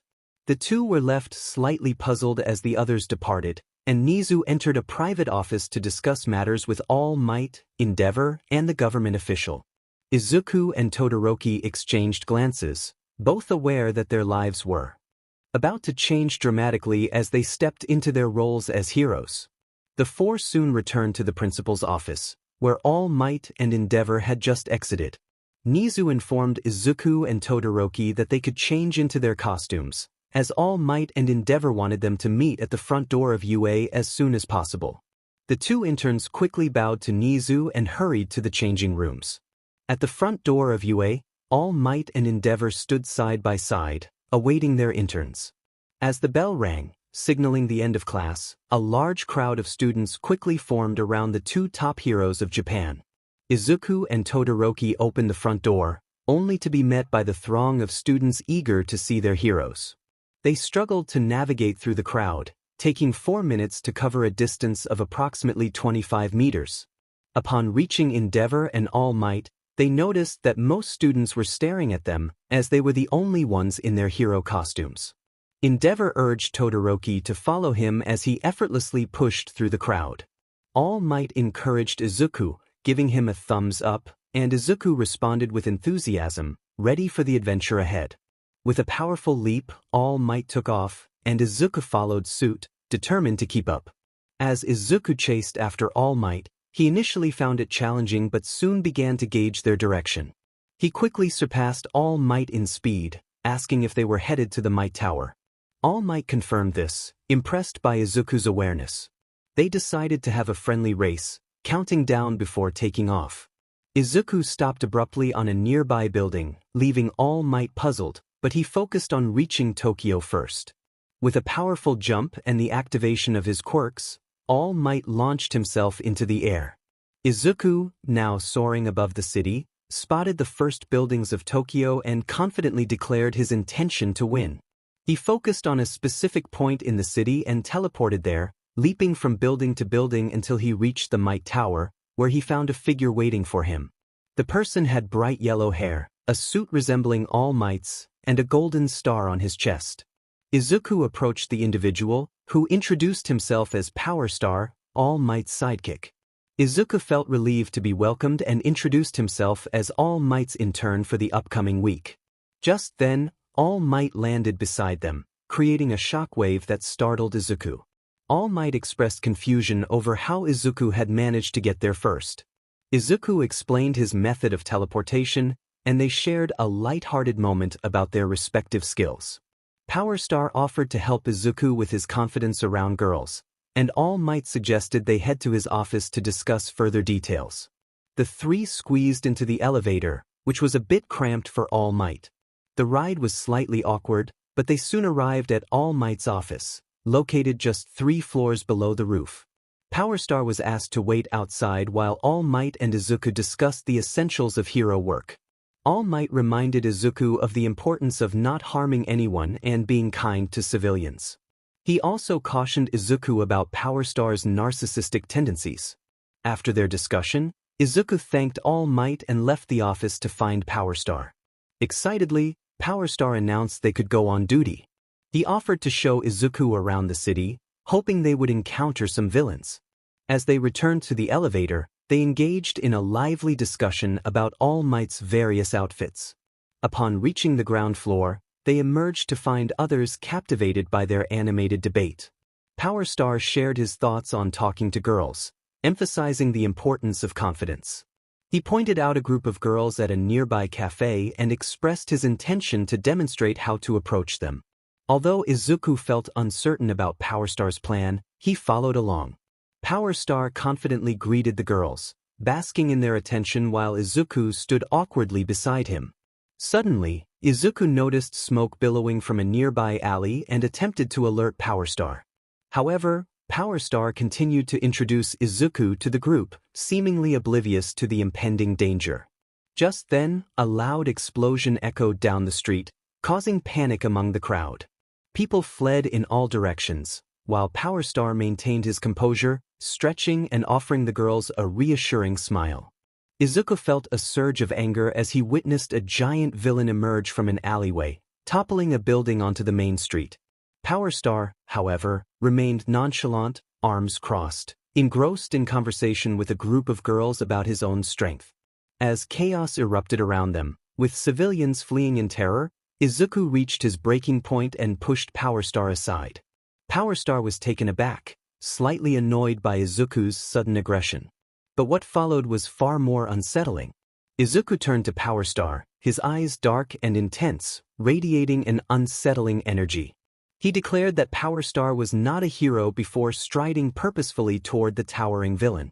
Power Star remained stunned on the ground as the girls quickly retreated, sensing the imminent danger.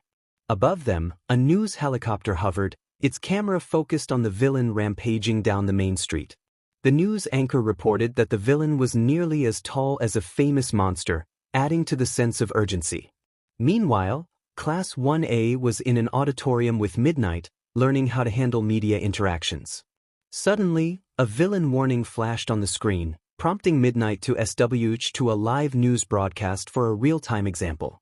The students watched in horror as the camera captured civilians fleeing from the monstrous figure. Kirishima asked if the villain was near the Might Tower, and Uraraka expressed concern for Izuku, who was interning there. Midnight reassured them that the villain would not reach Tokyo in under 20 minutes. The broadcast shifted focus to a figure approaching the giant villain. It was Izuku, and as he neared the threat, a black mist began to swirl around his hands, solidifying into a protective layer. He moved steadily forward while the civilians continued to escape. As time passed, Izuku quickened his pace until he was sprinting toward the villain. The news anchor identified him as Izuku Midoriya, a participant in a nationwide experimental hero license program. With determination, Izuku leaped onto a nearby building, locking his focus on the villain. He launched himself one final time, delivering a powerful punch that knocked the villain out cold. However, Izuku soon realized that the villain's quirk granted him more than just size. He could also shoot spikes from his body. As Izuku attempted to dodge one of the spikes, he lost his footing, and it pierced his lower abdomen, causing blood to splatter. The helicopter's camera captured the gruesome scene as Izuku was thrown back, the spikes still embedded in him, and he began to cough up blood. Class 1A watched in horror, shocked by the sight of their classmate in pain.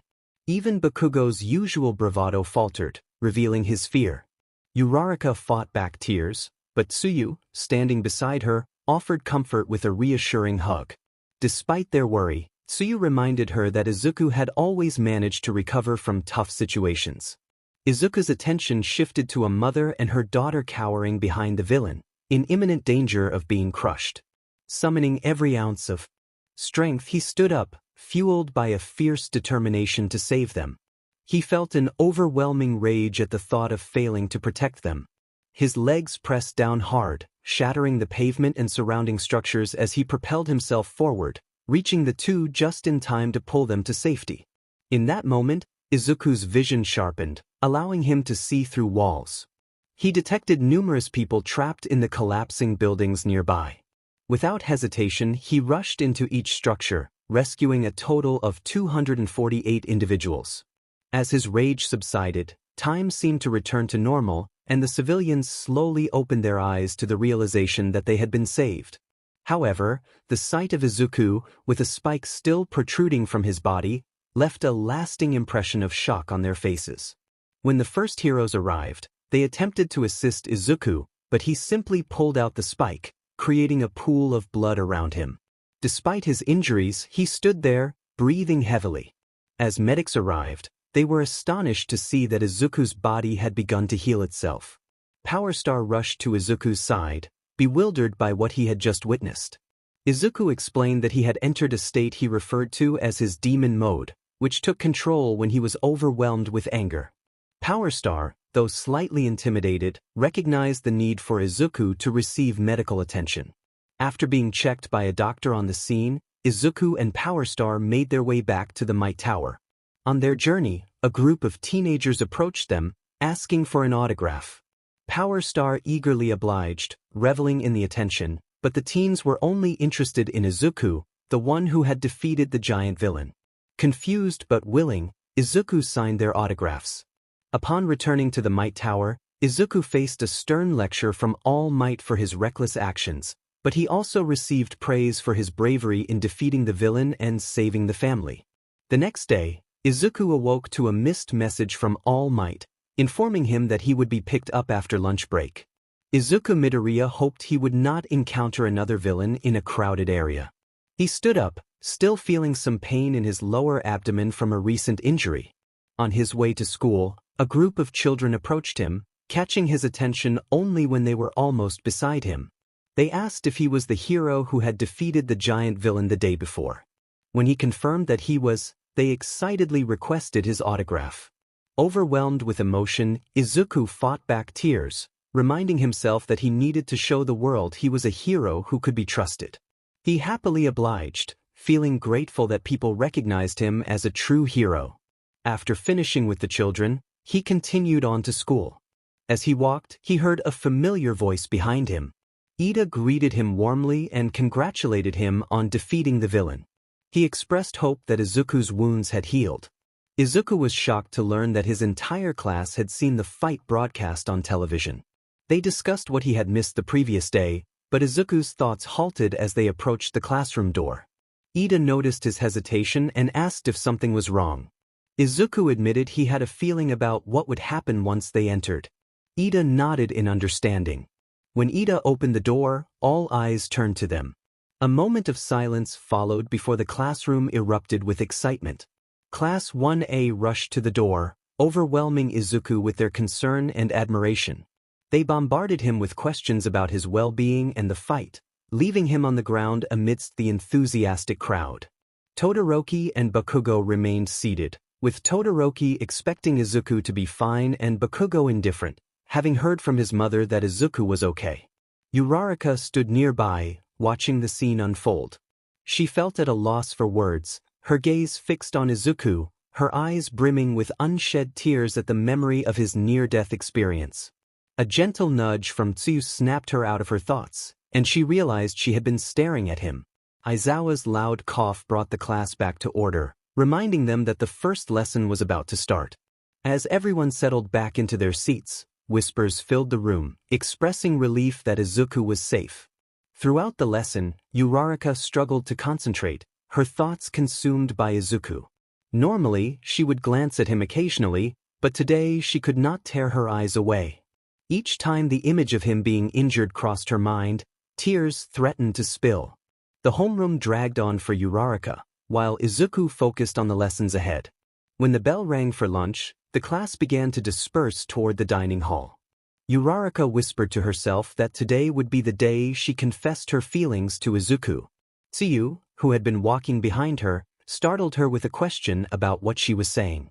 Uraraka quickly denied it, flustered at the thought of her secret being discovered. Tsuyu, however, was not fooled and quietly teased her about daydreaming of Izuku. Mina, the class gossip, overheard and bounced over, excited to confirm her suspicions. Uraraka felt a wave of panic wash over her as she tried to deflect Mina's probing questions. Tsuyu stepped in to ask Mina to keep the secret, but Mina insisted that it was obvious Izuku liked Uraraka back. She warned that if Uraraka did not confess by the end of the day, she would take matters into her own hands. As Uraraka and Tsuyu made their way to the cafeteria, they continued discussing Uraraka's feelings. When they arrived, they noticed that Izuku was not sitting where he usually did. He had chosen to study outside under a cherry blossom tree, hoping to focus better. As he contemplated the day ahead, Uraraka approached him, looking nervous. Izuku greeted her and asked if she was all right. Uraraka hesitated, revealing that she had something important to discuss. Concerned by her demeanor, Izuku encouraged her to share whatever was on her mind. He stood up to meet her gaze, which only intensified her anxiety. Finally, she blurted out her feelings, confessing that she really liked him. Izuku stood frozen, taken aback by her unexpected declaration. After a few moments of silence, he gathered his courage to express his own feelings for her, realizing that he had not anticipated such a heartfelt confession from Uraraka. Izuku and Uraraka stood together, feeling the weight of an unspoken connection. Izuku felt a surge of confidence as he realized he wanted to change the awkward atmosphere. He asked Uraraka if she would like to have lunch with him, a smile forming on his face that left a lasting impression on her. Uraraka was taken aback by the invitation, her heart racing at the thought of spending time with Izuku. Despite her nervousness, she accepted with enthusiasm. They enjoyed a delightful meal of mochi and onigiri, sharing laughter and light-hearted moments.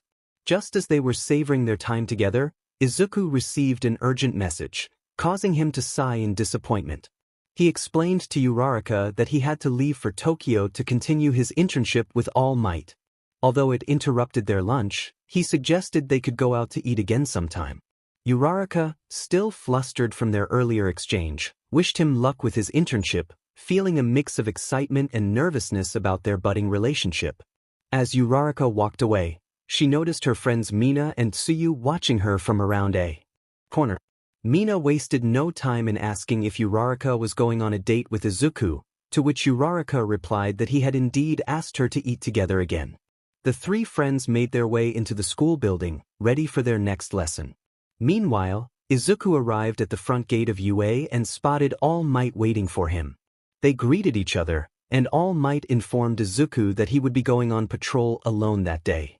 Izuku was thrilled at the opportunity and promised not to let All Might down. As they leaped toward Tokyo, they discussed their day, and when it was Izuku's turn to speak, he mentioned his conversation with Uraraka, catching All Might's interest. All Might encouraged Izuku, affirming that Uraraka liked him too.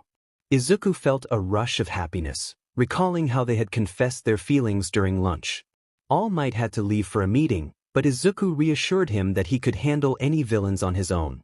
With a smile, Izuku landed in a quiet street on the outskirts of Tokyo, ready to take on any challenges. As he strolled through the suburban area, Izuku noticed a commotion outside a small shop. Approaching the scene, he saw a thief running away with stolen items. The shop owner shouted for help, prompting Izuku to spring into action. He confronted the thief, demanding he stop and warning him of the consequences. The thief, underestimating Izuku, attempted to push past him but was quickly subdued by Izuku's strength. With the arrival of the shop owner and a police officer, Izuku handed over his hero license, which was checked and returned.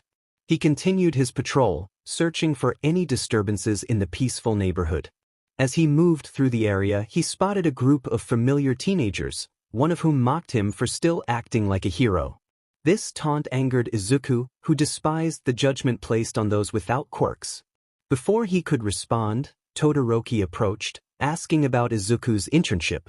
Their conversation was interrupted by a loud roar as Endeavor, Todoroki's father, marched toward them, reprimanding his son for walking off without permission.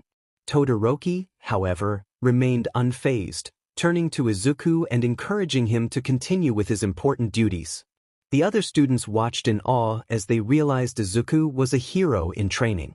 Confusion spread among them, but Izuku quickly clarified that he had a quirk rating of 1000, explaining that he was simply a late bloomer. The winged teenager who had mocked him stepped forward, apologizing profusely for his past behavior. Izuku, with a smile, reassured him that it was all forgiven. As Endeavor decided to focus on his patrol, Todoroki asked Izuku again about his internship, this time without interruption. The day continued with the promise of new challenges and the blossoming of friendships, setting the stage for what lay ahead. Izuku was having a relatively good day, encountering only minor troubles. He had just finished a conversation with Todoroki, who expressed his frustration about an older hero trying to impose his methods. Todoroki mentioned that he finally had some time to patrol alone before waving goodbye and heading off. After catching up with some old classmates, Izuku resumed his patrol. As he navigated through the bustling streets of Tokyo, he noticed an unusual number of stairs directed his way. Suddenly, he spotted a large cloud of smoke billowing from a nearby building.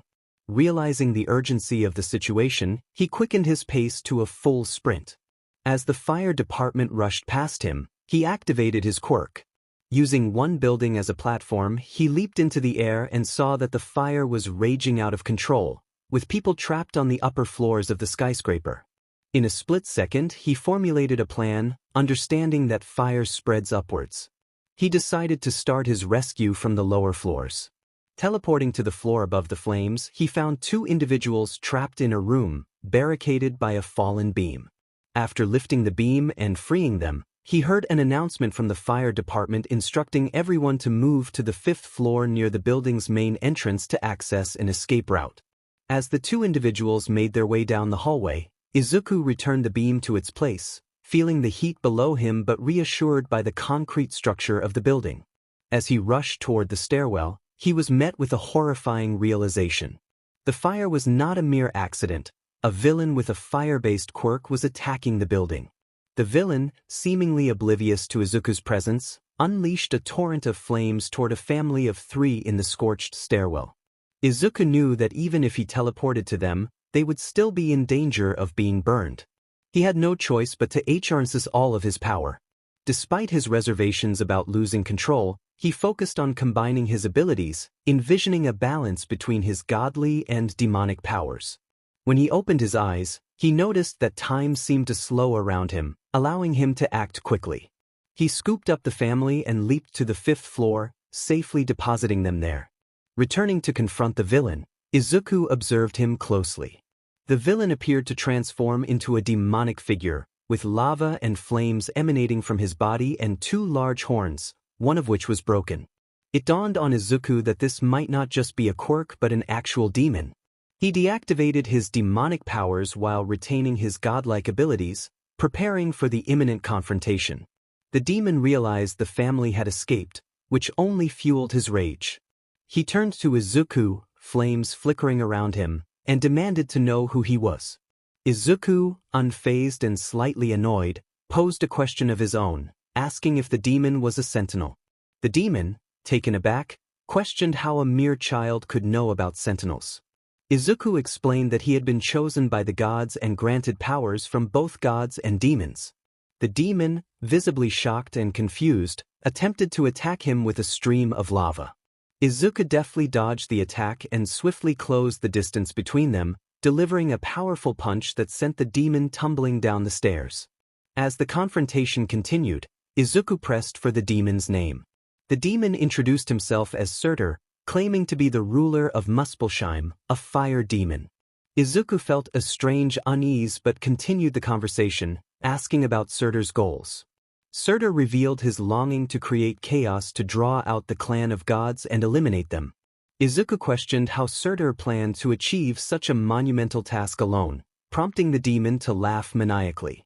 Just then, the concrete stairs above them collapsed, and Izuku narrowly avoided being crushed, sustaining a light bruise on his arm.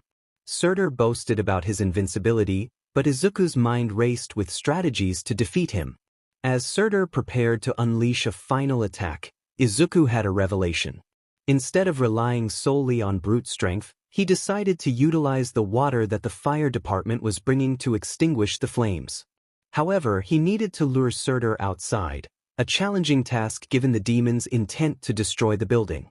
With determination, Izuku leaped, narrowly evading a wave of molten lava aimed at him. The lava engulfed the stairs where he had just been, confirming Surtur's lethal intent. Izuku stood on the rail guard directly in front of Surtur, knowing this was the perfect position to execute his plan. He seized Surtur by the shoulders and leaped over him. Once his feet landed on the wall behind Surtur, he propelled himself off with tremendous force, nearly breaking the wall. In mid-air, Izuku released his grip on Surtur and turned to face him and the ground below. With all the power of his divine abilities, he kicked Surtur down into the earth. As Izuku landed on the other side of the stairwell, he noticed something fire-like escaping Surtur's body. When he reached the ground floor, Surtur's form had nearly vanished, leaving only a pile of dust behind. Izuku reflected on how easily he had defeated a powerful being, thinking that a clan of gods could not even overcome a single child with divine powers. Upon exiting the building, he saw that the fire department had already extinguished the flames. Izuku explained to the police and fire department how the fire had started, detailing the villain's abilities. Once the situation calmed and the authorities understood the nature of the threat, he was allowed to leave. Seeking a moment of peace, Izuku arrived at a tall skyscraper, hoping to collect his thoughts. He lay there, wishing for a break from battling demons and longing for the chance to face more ordinary villains. His moment of respite was abruptly interrupted by an explosion that shook the entire building. Startled, he sprang up and scanned the area for the source of the blast. When he saw that the park was ablaze, his heart sank. He lamented the recurring chaos in his life, joking to himself about not being a protagonist in a story. Izuku soared through the air, contemplating how Surtur had escaped. As he recalled the end of their last encounter, he realized that the fire had likely been the source of Surtur's return. To his dismay, he spotted Surtur wreaking havoc once again. A child stood frozen in shock in Surtur's path, and Izuku felt a wave of despair wash over him as he recognized the imminent danger. His body, fueled by a surge of determination, grew stronger as he pushed beyond his limits for the sake of saving a single soul. He launched himself off the building, reaching an unprecedented speed. With a swift motion, he wrapped his arms around the child, pulling them away from the encroaching flames. Surtur's laughter echoed as his flames threatened to consume the child, but the fire vanished along with Surtur's mirth. Izuku urged the civilians to evacuate the area, warning them of the danger. As they fled, he heard the distressed child wish him good luck before they disappeared into the crowd. The two stood in silence, the tension palpable. Izuku broke the stillness with a confident grin, teasing Surtur about his fear. In response, Surtur's anger ignited as lava began to flow down his arms, scorching the ground beneath him. Fueled by rage, Surtur declared that nothing would stand in his way until he completed his clan's mission. Izuku found amusement in Surtur's declaration, asserting that today would be the day of his downfall. As Surtur's skin bubbled with lava, Izuku suggested that surrendering would be futile. Surtur's roar echoed throughout the city, and lava erupted across the park, creating a scene reminiscent of a catastrophic explosion. As the flames engulfed the area, Izuku felt a rush of excitement at the prospect of battling Surtur. He noted that Surtur's core might be his weakness, a detail he intended to exploit. He playfully warned Surtur that his chatter could reveal more secrets. As Surtur charged at him, flames igniting around his fist, Izuku felt a surge of energy coursing through him. With the power of the sun focused into his hand, he prepared for a decisive blow aimed at Surtur's core. In a split second, Surtur reached him, and their fists collided. Although Izuku's strike sent Surtur crashing through the fountain and into the park wall, he narrowly missed the core. Surtur lay on the ground, much of his hardened lava shattered. Izuku rushed toward him, intent on finishing the fight. However, before he could reach Surtur's core, the villain's body enveloped itself in lava, and he rose unscathed, charging at Izuku with a furious scream that echoed the wrath of his clan. Izuku stood still, waiting for the perfect moment to strike. As Surtur unleashed flames, they halted just before reaching him, momentarily blinding him. In that critical moment, everything froze. A blinding white flash enveloped him, and when he opened his eyes, he found himself before the gods and demons, who welcomed him back. Confusion washed over Izuku as he tried to comprehend why he had been brought to this place. Izuku stood before the gods, feeling a mix of confusion and awe, as if he were in the presence of the creators of the universe. They assured him that they would explain everything, and he learned that this was about Surtur and the potential future of the world he could shape.